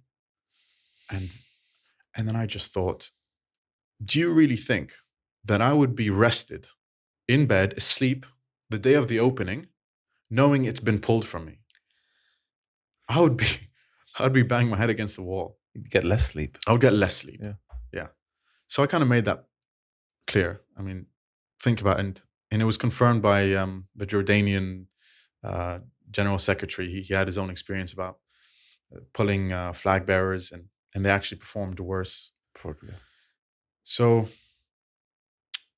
they kept me on, and it was hilarious because so we walked out, Yasmin and I, and then we were there. And once you're out, you can mingle with all the other countries. You can mingle. And that's what we did. We just wandered. We met so many people of different countries, and we took photos. I also saw all the NBA players. I mean, I don't follow the NBA. Someone who was there with me in Team Saudi did religiously, and I was his photographer. He kept going up to all these NBA players. I don't know who they were. He was like, and I was just taking pictures of him. And apparently, they were big stars. And Team USA or Team USA, yeah. So it was a lot of fun, and people were coming up to me. Some people were leaving, so there were buses leaving at different times, and a lot of people were leaving. I'm like, oh no, don't leave! Where are you going? Like, yeah, my event, and it's after tomorrow, so I need to go. And then other people were like, yeah, my event's tomorrow evening, so I need to go and rest. And like my event was in like 5 hours. Oh my God. But I mean, I was soaking that moment up. Yeah. Not only that, I was dehydrated because we didn't eat. I mean, we left the Olympic Village at like 7 p.m. or something, and the ceremony went on to like 1. So I had nothing to eat for hours. I was sweating profusely. It was very hot and humid. I was fatigued. So you think, preparation is key, especially at Olympic level. The preparation couldn't have been worse. And it just hit me. I'm like, this isn't some championship or cup. This is the Olympics. What are you doing? But at the same time, I was gaining something else. I was gaining this energy, this excitement, this buzz that I can't describe. And so eventually, so these athletes were coming up to me and they have to go. And I was like, yeah, you better get going. That's what are you still doing here? About that time. And my bus to leave was in 5 hours. Anyway, went back, I think got into bed around 1:30. Alarm set for 5:45. I woke up and I was still smiling. My God, I was over the moon. You got some REM sleep that night. Yeah. You probably for those 5 hours you were sleeping with a smile on your face. Yes. Yeah. That was one of the best nights of my life. Yeah. And as I said, it meant more to me because of everything that's happened and all the challenges. That night was payback, return on investment, the ceremony. So from that moment on, I was just buzzing. I was incredibly happy. I was incredibly motivated. And so went to the race, and that was the race I came second and got into the quarterfinals. Just everything I dreamed of, the opening ceremony and getting into the quarterfinals, after thinking and accepting I may come last, was overwhelming, to say the least. I was on a Greek island in Mykonos, to be exact, and I watched it. And I was like, Yani, here is, a cousin of mine, Jeddah boy representing our country on the biggest stage. What is going on in his head right now? Knowing his journey, knowing what he had to sacrifice, knowing what he had to do, knowing the training, knowing that he's got the eyes of his country on him. And I knew about the injury. And here you are having to row your backside off. It's like, Maskeen, the weight he's carrying on his shoulders. That was mission accomplished. Full circle. That's it. The story, whatever happens from this point on, I don't care. Yeah. It's done. That's mission done. Her dream was realized. Mine was realized. And that was that. You won, irrespective. Yeah. So it meant so much. Yeah. So I wasn't leaving a minute before it closed. Did you feel pressure when you were in rowing? Like, were you in your head? When? Oh, when the gunshot or bell or the race. Start of the race. Yeah, in the race. No, you're in race mode. You're in race mode. Just like any other race. Or did you feel the stage? You do feel the stage, but that's, if anything, that just motivates you more. But pressure at that point wasn't a bad thing. It just hyped you up even more. Mm-hmm. Made for the moment, buddy. Besides rowing, we took up a lot of your time speaking of rowing. Any passions outside of rowing? The lifestyle of the last 4 years didn't really allow you to get into anything of any decent depth. Really, rowing just took over everything. Every decision you made was to do with rowing, and it really took over my life. And in hindsight, I did get into something purely because Now I realize it was a source of escapism. And that's astronomy. I found myself watching videos on YouTube of Brian Cox, Neil deGrasse Tyson, and Carl Sagan. I have incredible speakers, and it was a source of escapism. So I really enjoyed it, and I got deeper into it. And I mean, I have this burning desire to know what's going on out there. It's fascinating. It is, to say the least. I mean, if you think about it, we can only see 1% of the visible light spectrum. 1%. It's crazy. You know, what's going on? We don't see 99% of what's going on. And then what fascinates me and what keeps me up at night is the notion of life out there. I mean, if you think about it took life 100 million years to form on Earth. The universe is 13 billion years old, right? We are made from three, one of the most common elements that we are made of is oxygen, hydrogen, and carbon. Those are also three of the most common elements out there. There are 100 billion stars in our galaxy, and there are 100 billion galaxies in the universe. To think we are alone would be inexcusably Naive. egocentric. Yeah. It just fascinates No me. chance. And it's been recently there was the James Webb Telescope launch. I don't know if Christmas Day. So in the last 30 years, April 1990, the Hubble telescope was launched. Most of the images we've seen in space is from Hubble. So from the last 30 years, just that one telescope. So we don't know what's been out there in the last 30 years as far as the really far stuff is concerned. So what's the percent? I think scientists, the universe is only visible to 4% of the universe is visible to scientists. I think it's 4%. That's it. That's it. So why December was so exciting was it was the first time since Hubble that we upgraded that telescope. So it's called the James Webb Telescope. It was launched on Christmas Day, and it takes weeks to unfold. And the technology is like, I don't know, 4 or 5 times better, and it can see in infrared, so it can see a lot of what we can't see. And so that's like a whole new. It's a whole new chapter. Lens. I was going to say lens in space exploration. I mean, it's so exciting. So we'll be, I think, getting images of that in the next few months. It needs to like fully unfold and cool down. That's just fascinating. Are you on YouTube Googling this stuff? Do you listen to audiobooks? Yeah. How do you get your information? I think any video of Neil deGrasse Tyson, Carl Sagan, or Brian Cox on YouTube I've seen. And Neil deGrasse Tyson has a book called Astrophysics for People in a Hurry. It's so good. But my favorite piece of literature by far is by Carl Sagan. Have you heard of Pale Blue Dot? I have not. Can I read it to you? Please. While you're looking for that, I was going to ask you, so I'm more of a Hollywood guy. I just saw Don't Look Up. Leonardo DiCaprio.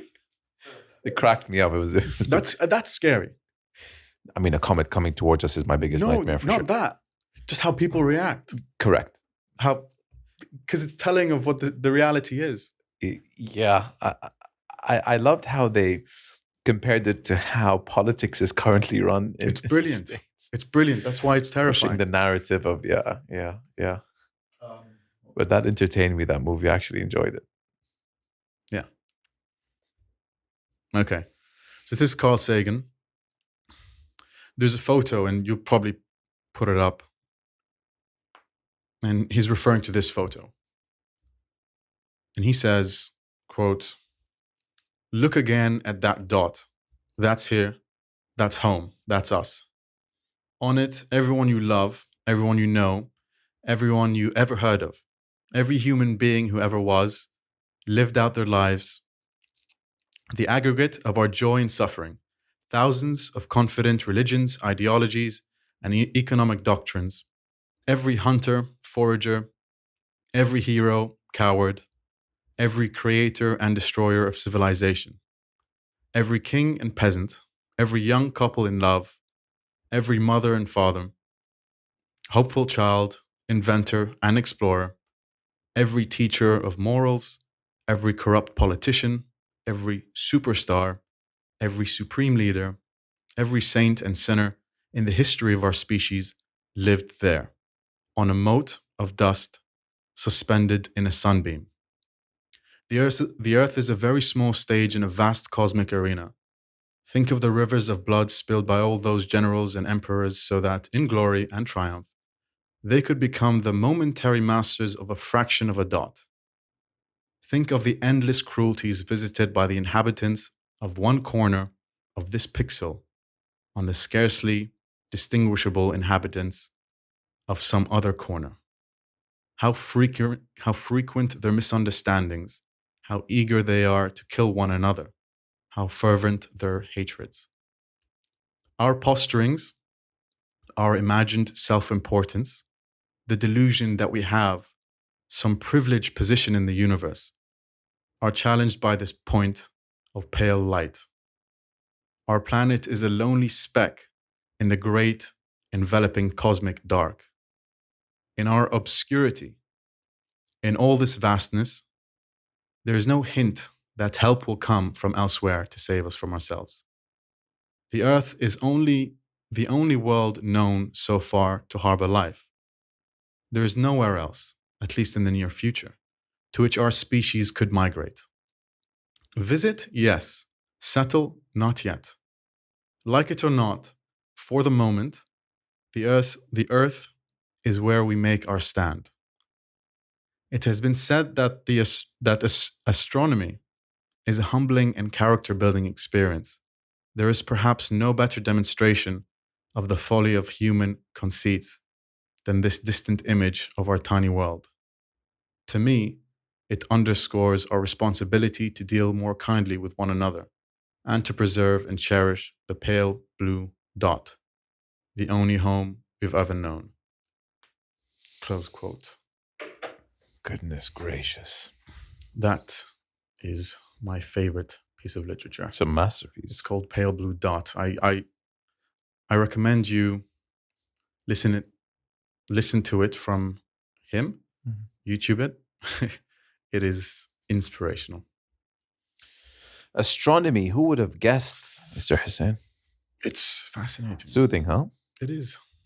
It really is. Yeah. Just makes you, do you not have a burning desire to know what's going on? Yeah. Especially life. If there is life out there, how would it look like?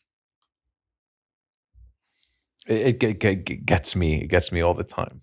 What would it look like? 100 billion stars, 100 billion galaxies. Yeah. What are the probability? How far have they come along? Are they more advanced than us? Are we more like... Another fun fact. So I think the difference between chimps and us, I don't know, I can't remember what the percentage is. Maybe it's 1% DNA difference, just 1%.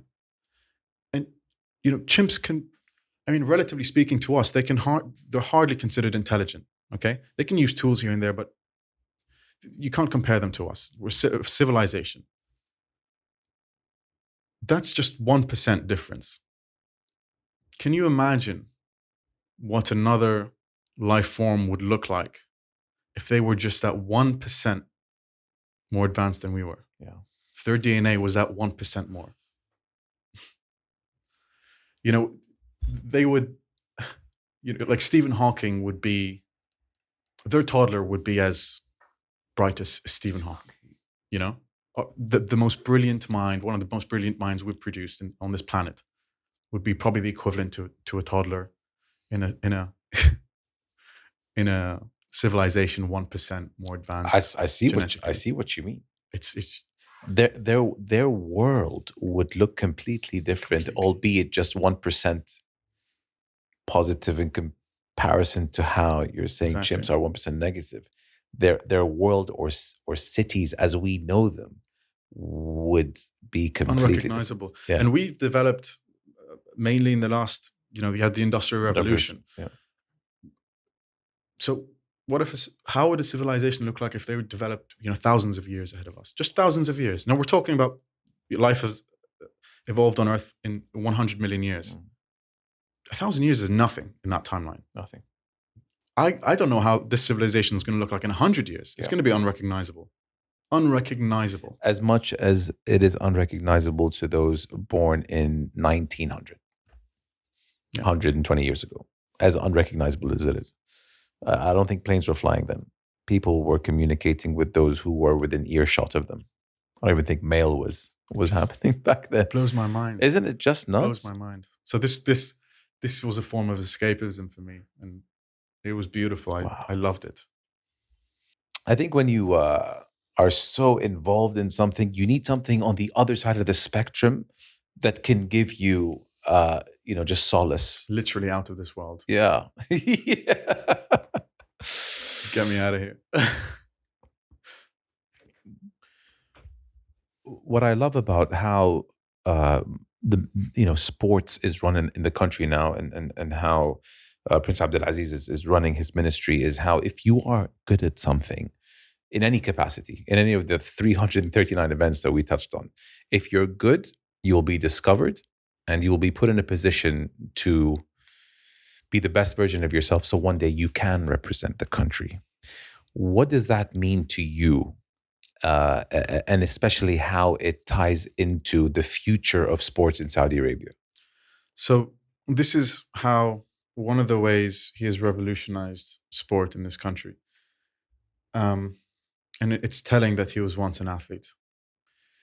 He is now, there is now a systematic transformation and shift into grassroots development of athletes, and the development of the Olympic pathway. It's called the Olympic pathway.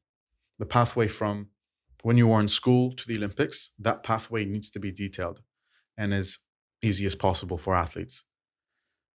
And he's completely realized this. Again, this is a conversation that we spoke about over lunch in Tokyo. This is why he's so effective. He listens and he shares his ideas, and he fully understands that the most successful countries in the world, sporting wise, all have very strong sporting infrastructure in education, school and university. Yeah. Say, for example, in England, rowing, it's purely owed to the schools and universities. It's huge there. And then when you graduate, then you're recruited by British Rowing. And it's the same in the United States. Rowing is purely all in school and university, then you develop. In developing sport in universities is the key to strengthen our position in the sports world, and also giving us goals to aim for, small goals and big goals. And this is why, so the Saudi Games is his brainchild, and it's being inaugurated this year. It was supposed to be happen in 2020 before Corona, but it's been delayed to this year. So the Saudi Games is basically a national Olympics just for Saudis. Every Olympic sport there will be a competition for every Olympic sport, including rowing. And he's incentivized people. There's a huge paycheck for coming. I think it's $1 million riyals for coming first, 300,000 second, and 100,000 third. And this is going to change the entire landscape of sports in the country. Grassroots stuff. And it's grassroots. Yeah. And so that's the main competition. There are smaller regional competitions in the lead up to the Saudi Games. So this is why I'm so excited, because it's the first time we are doing this. This whole grassroots thing, the whole Olympic pathway. We're studying how someone from school can get to the Olympics. They've studied that, and this is what they're putting in place, which is so effective. And I'm super excited about it. Very energetic. We just need to channel this energy into something, and this is what he's doing. So I'm so excited for the Saudi Games. But you have to be patient, because it takes, of course, a couple of Olympiads to get your athletes. So we're looking at LA 2028, where you will see the effects of the Saudi Games that are annual. You will see the effects of that in LA 2028, and hopefully, ultimately, the Asian Games in Saudi in 2034. That's, we won that bid. Qatar got 2030. Congratulations to them. And we got 2034. Again, something to aim for, something to it's a goal. And honestly, the future is bright, inshallah. Football was always everything here, almost the end all, be all. Yes. And it's good to see that we are taking an interest in other sports. We're diversifying, and you'll be surprised how many people are interested in different sports. Rowing, as I said, it wasn't. I didn't think this many people would be interested in rowing, but the amount of people who signed up. I mean, we just had the Asian Championships about a week ago, maybe 2 weeks ago, and it was virtual, so a lot of people can enter. So the rowing machines, Yeah. connected over the internet. From their gyms back home. That's cool. I think we held an event in Arena. Okay. And every city had a space that the rowing federation organized, and we won 9 medals. Oh, wow. 9. So ranging from masters plus 30 to the open to under 23. 9 medals. And who are you competing on an Asian level? Asian level. This is Asian. continental. So Wow. and it was a huge result. So it's this is, we talk about motivation going forward. This for me is the motivation going forward. Yeah. I did not expect this. People are signing up, and I'm loving it. It's so inspiring. It reminds me of earlier on the podcast when you said that there was a 1-year-old looking at you on the screen. I mean, if you're influencing a 1-year-old, what do you think you're doing to a 13, 14, 15-year-old I who don't can know. actually get on a machine and say, yo, I want to see how many meters I can row in 60 seconds. It's wonderful because also CrossFit community is quite big here. And Yeah. So we are getting a lot of people from the CrossFit community.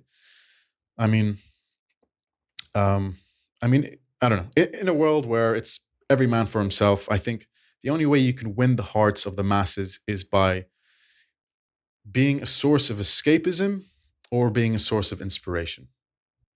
You know what you don't see from where you sit is how many people you're touching. You are an inspiration to many and also a hero to many, but you don't see that because you're out there performing, but you don't know because it's one-way communication. You are performing. You are communicating that to those who are watching. You don't know, or you can't measure how many people are watching you. I learned that when I made the mistake of meeting my hero. I realized that it's been one-way communication for 20 years. So when I wanted to say a few words to him, be like, do you not know who I am? And he was like, and I was like, Mo. Who was your hero? It was a basketball player. Silly. It's a silly thing. It was silly because the situation was a little silly because I thought that he knew me for all those years. It was and they say you never meet your hero because 20 years of what I thought was two-way communication has always been one-way communication. Obviously, it's a one-way communication because that person doesn't even know that you exist. But you touch a lot more people than you think you do. Some people who want to be rowers, they want to be the next Husein. Some people just take it for inspiration to do other things, other sports. And some people just watch you so they can get through their day and whatever hardships they're going through. For whatever reason they follow me, as long as I'm providing, as I said, escapism or advice or inspiration, that for me is what this is all about. That's why I'm continuing purely. Not something you thought would happen when you decided to start rowing all those many years ago. Well, it wasn't many years ago, but did not know how this was how this is going to play out. It's not crazy. It's it's crazy. Yeah.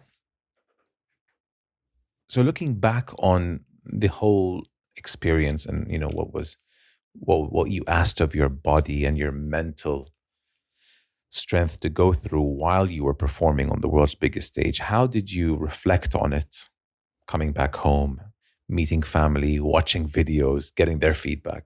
How was that interaction like?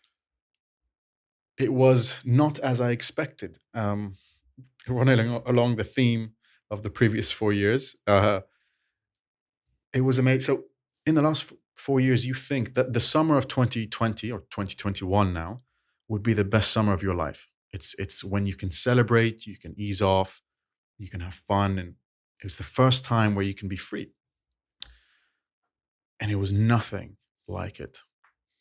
It was fascinating what happened. When every decision you make in 4 years goes through this prism, this process of, will it make the boat go faster? Every decision becomes very easy to make, very obvious. Whether it's difficult or not, the answer is obvious.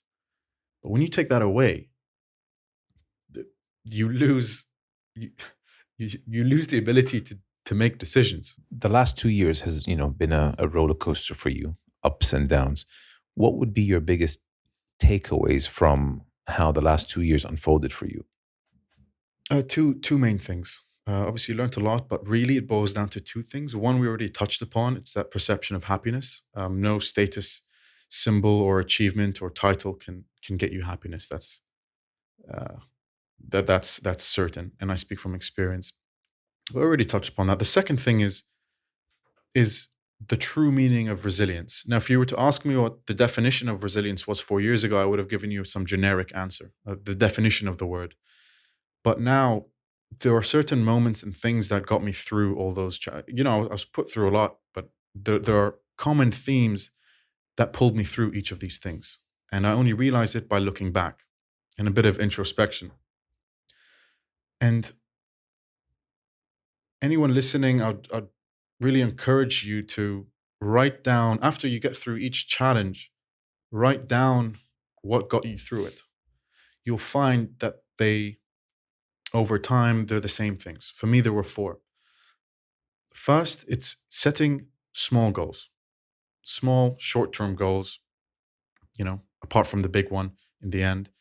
The second thing is pushing yourself and getting out of your comfort zone.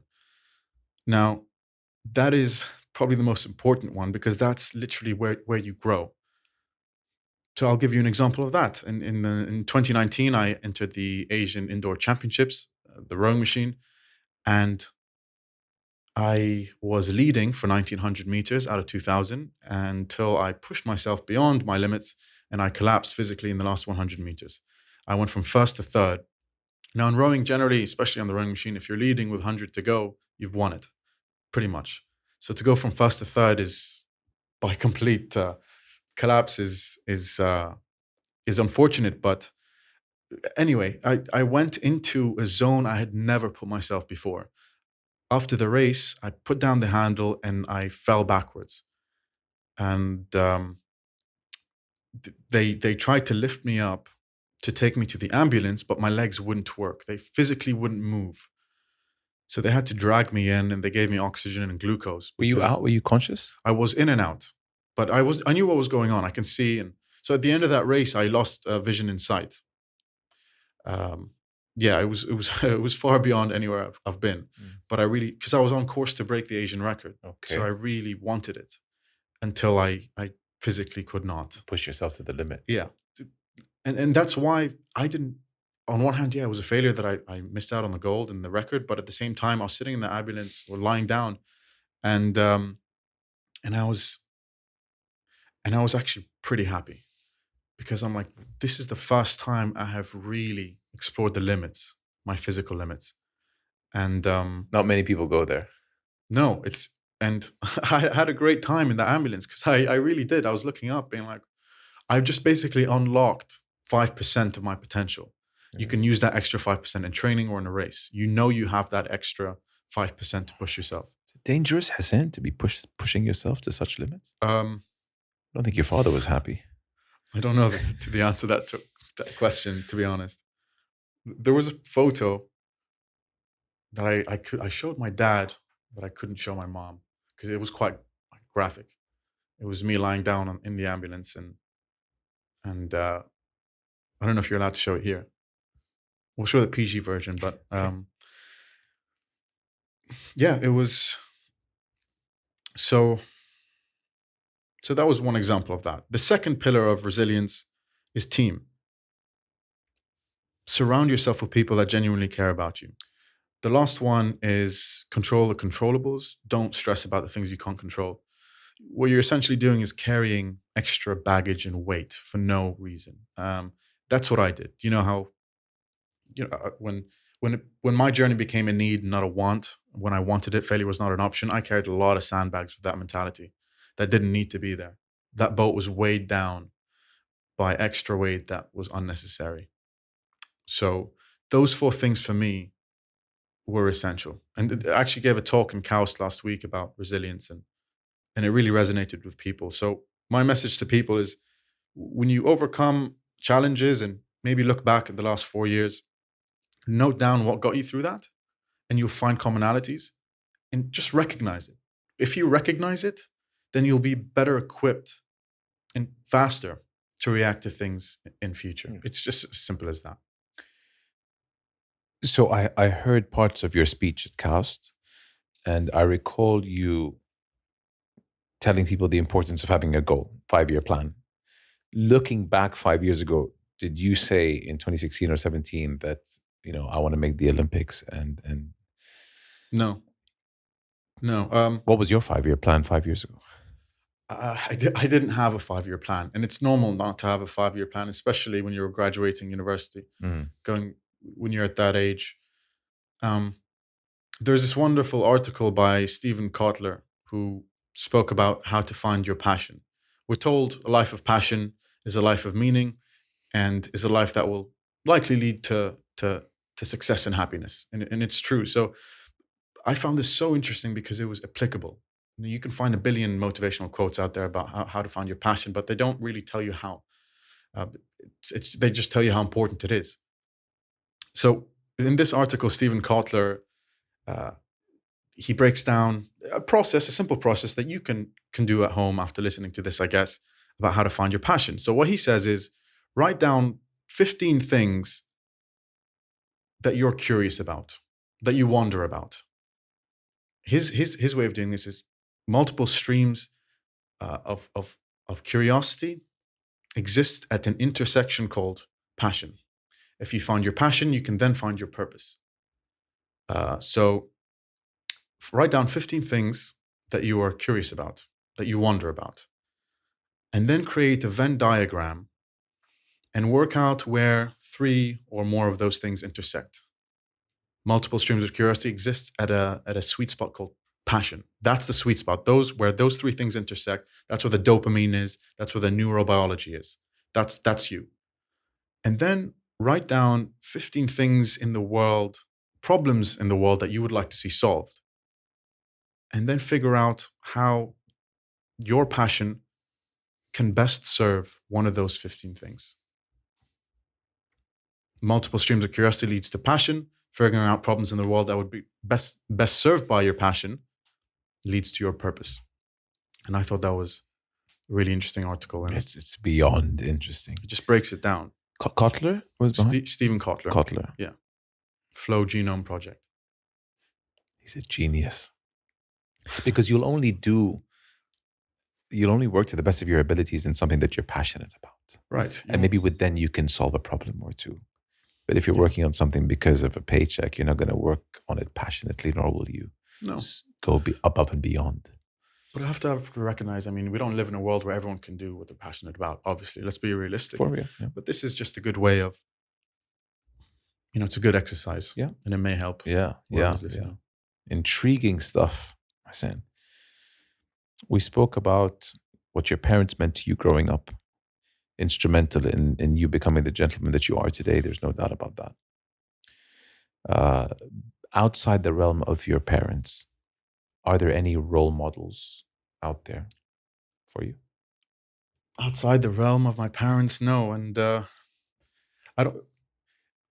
No. They are. Yeah. If people say that someone they don't know is their role model or icon, I'd understand why they're saying it, but you don't know that person to a level you need to really be inspired to a significant depth and have them as your role model. Now, my father is my role model quite easily, but I would also, the way I like to think about that question is not one person should be your role model.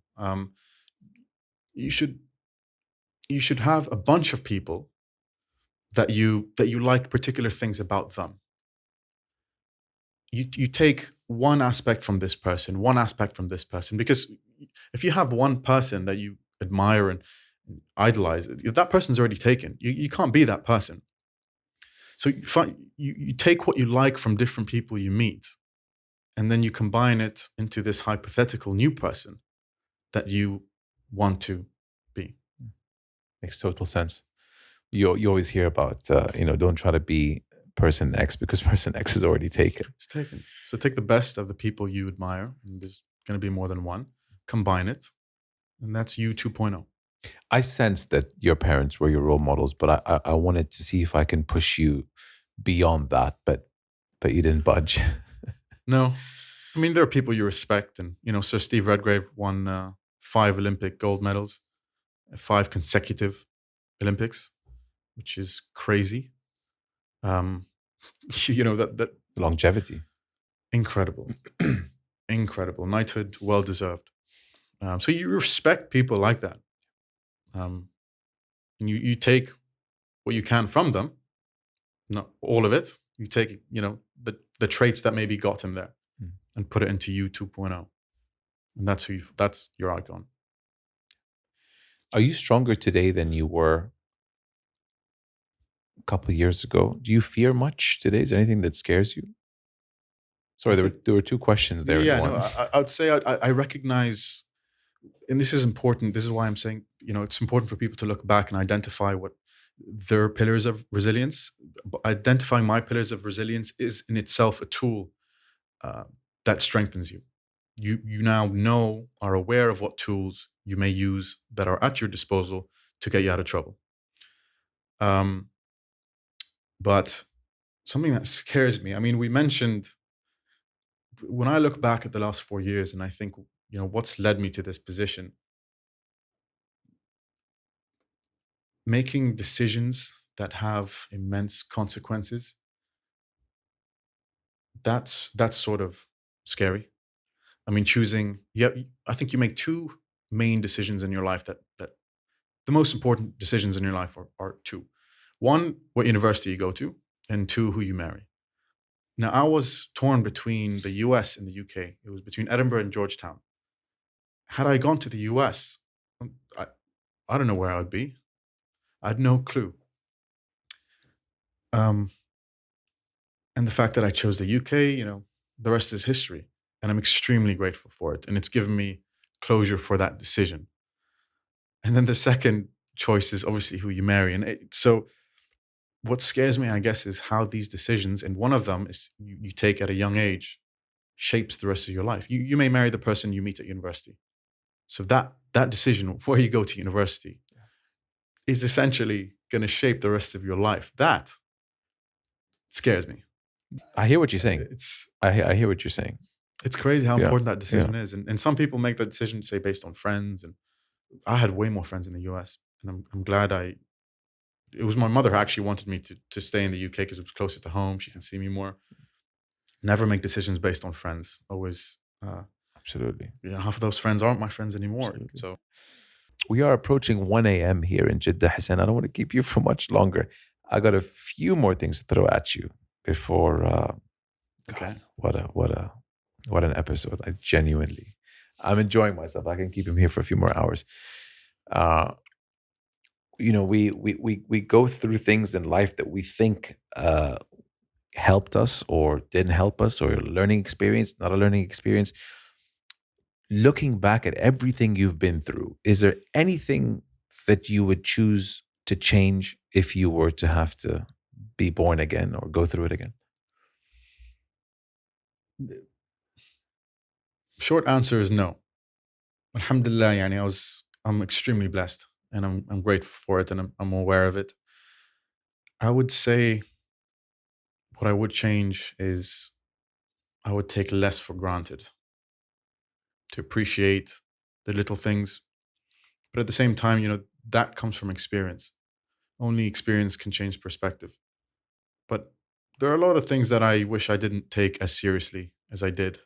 And you look back on and be like, you should have just enjoyed that. That wasn't really important. What was the turning point or realization Of taking life less seriously when you need to and enjoy it more when you need to? Just age, experience? Yeah, I think during my mother's illness, you really understand what matters and doesn't matter in life. That was In Germany, Yep.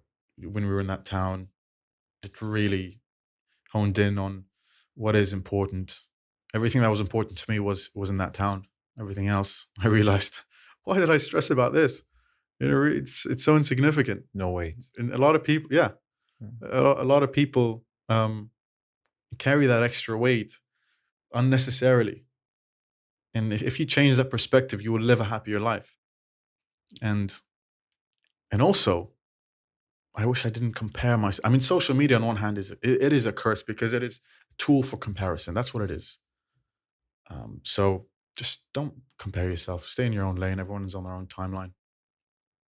I can believe that. I'll buy that. I completely buy that. So one person came up to me in December, and he was big on social media, and he completely disappeared off it. He shall remain nameless, but I sat him down and I said, "Tell me now what your experience of life is like after it." Because he didn't suspect, he deleted it, and he spoke about half an hour describing why he was a happier person. You remove that comparison thing, and you take way less for granted. And he was just so happy, and he was living in the moment, and he didn't care what other people were doing. And as a result, you become more productive. But you need to be on it. I need to be on it for us, for what you do. A lot of people, want to know what you're up to, what you do. And this is why I say it's a double-edged thing. On one hand, it's a curse. On the other, so much good has come out of social media, from my experience, and the whole inspiration thing, and the amount of messages I got post Tokyo. It was truly overwhelming, and the amount of people who got up and wanted to try the sport and were inspired, especially not to do with the rowing, just with everything else that's happened, and because they could relate to what I went through, and they wanted to know how I got out of it, and that helped them. So yeah, I there's definitely benefits. Also probably uplifted you in your tough days to have that kind of support. Looking forward to the next Olympics, have you made a decision whether you want to go for it again? Please say yes. Possibly, probably. 50-50? Most likely. Yeah. But what priority this time, it's more about recruiting a team. It's more about building that team. I'm done traveling to these competitions alone. There's nothing more fun than traveling with a team.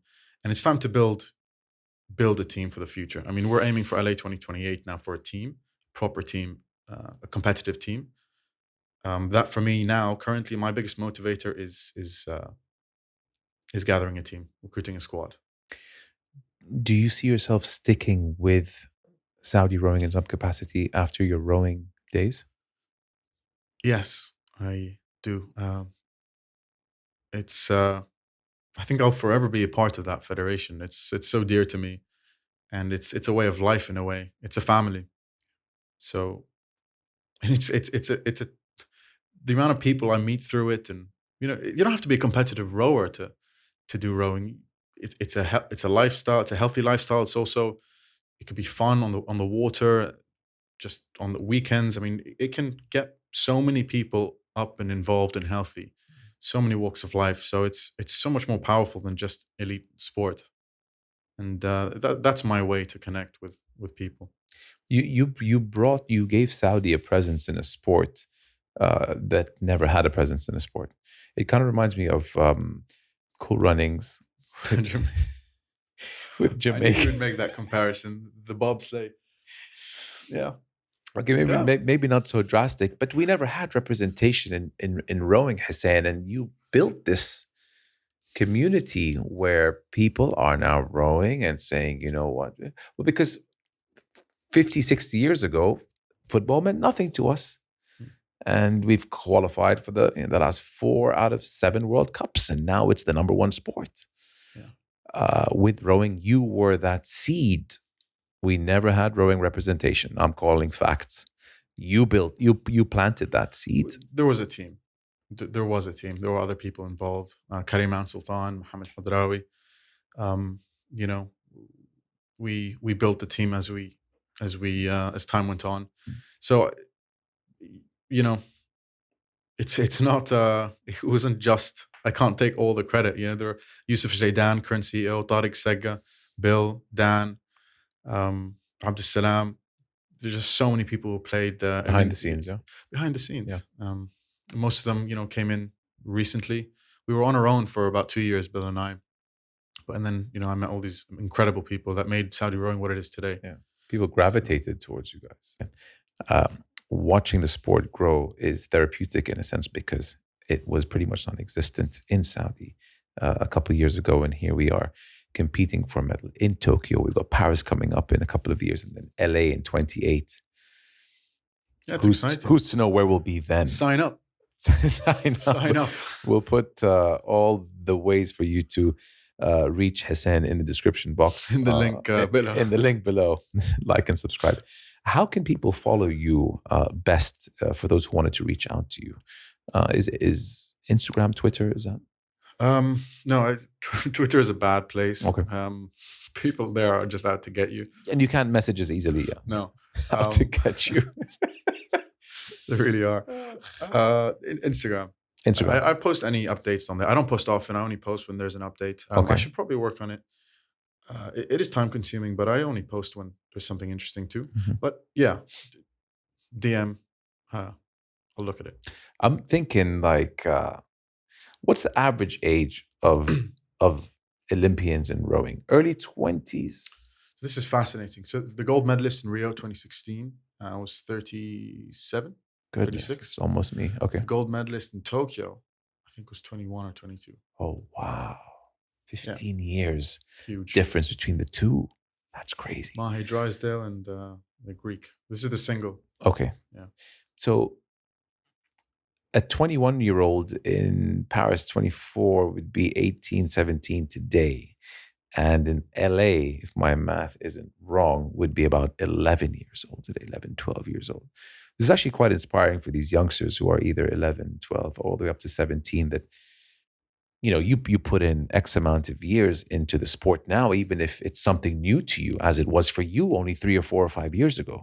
Look, if you're at that age, that sweet spot currently, and you commit to not even an intensive program here, once a day, I guarantee you that you will qualify to the LA Olympics. If you just this early, just start building slowly. I guarantee by LA, you will be a superstar. 7 years from now.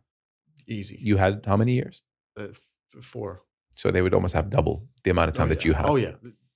They have no excuse. The potential is there. It's consistency. My son's 4. I'm going to get him on a rower. Let's do it. I mean, I crammed it. 3-4 years, I crammed it. But if you start a bit earlier, take it a bit easy. Don't break any bones or lungs. Then I guarantee you'll be exceptional. Yeah. So that's an amazing bit of advice to those out there who are watching who think that they can or cannot. Here's a guy living proof in front of you that did it in less than time. Husein, thank you for everything that you've put into this episode, all the personal details that you've shared about what you have gone through in the last couple of years, the ups, the downs. I hope people find inspiration from this. It's sincere, it's from the heart. I don't even have to talk much more about it because it was very illustrative as you were telling it. I thank you for sharing everything that you did. It's powerful. It's a great message. And I love you for that, man. Honestly, cheers. All the best. We'll be rooting for you, watching you. You represent our country in the best possible way. You speak so eloquently, fluently. It's not hard to buy into you as a character because you spread the message of if you work for it, you will achieve. You know what you had to go through in these early mornings of rowing and dealing with what you had to deal with. But at the end, everyone saw, I read this quote from Michael Phelps. It's what you do in the dark that makes you shine bright in the light. And Exhibit A. And it's just no coincidence that you're both Olympians. You know what I mean? And I hope inshallah that all the hard work you've put into your training has paid off and continues to pay off in the years to come. Inshallah. So thank you for sharing your story, Hussein. I Thank you once again. had a good time. Did you enjoy it? I loved it. Alhamdulillah. Better than I thought. Yeah. God, well, then I did something right. Thanks. Love you, bud. Killed that. You are the best.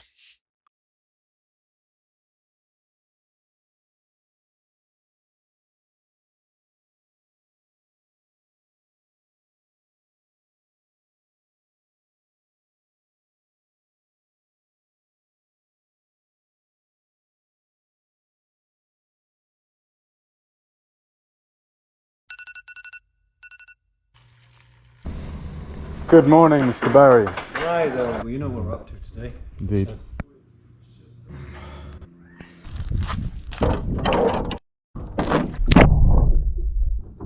It's 18k.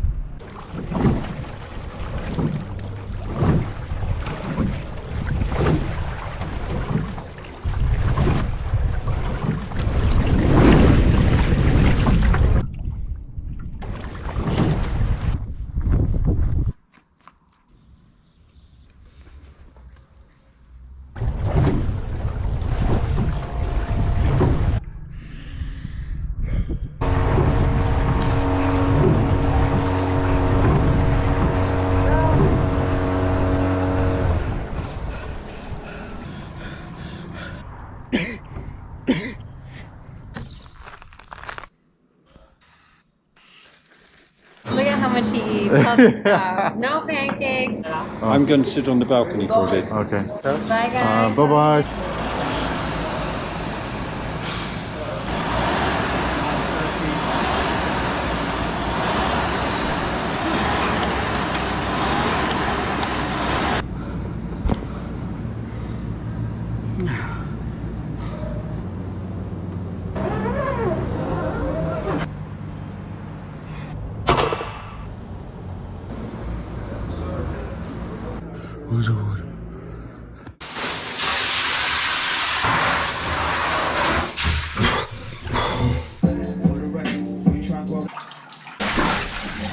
They figure I went wild when I'm in my fresh robe. Dressed as I suppose with my neck.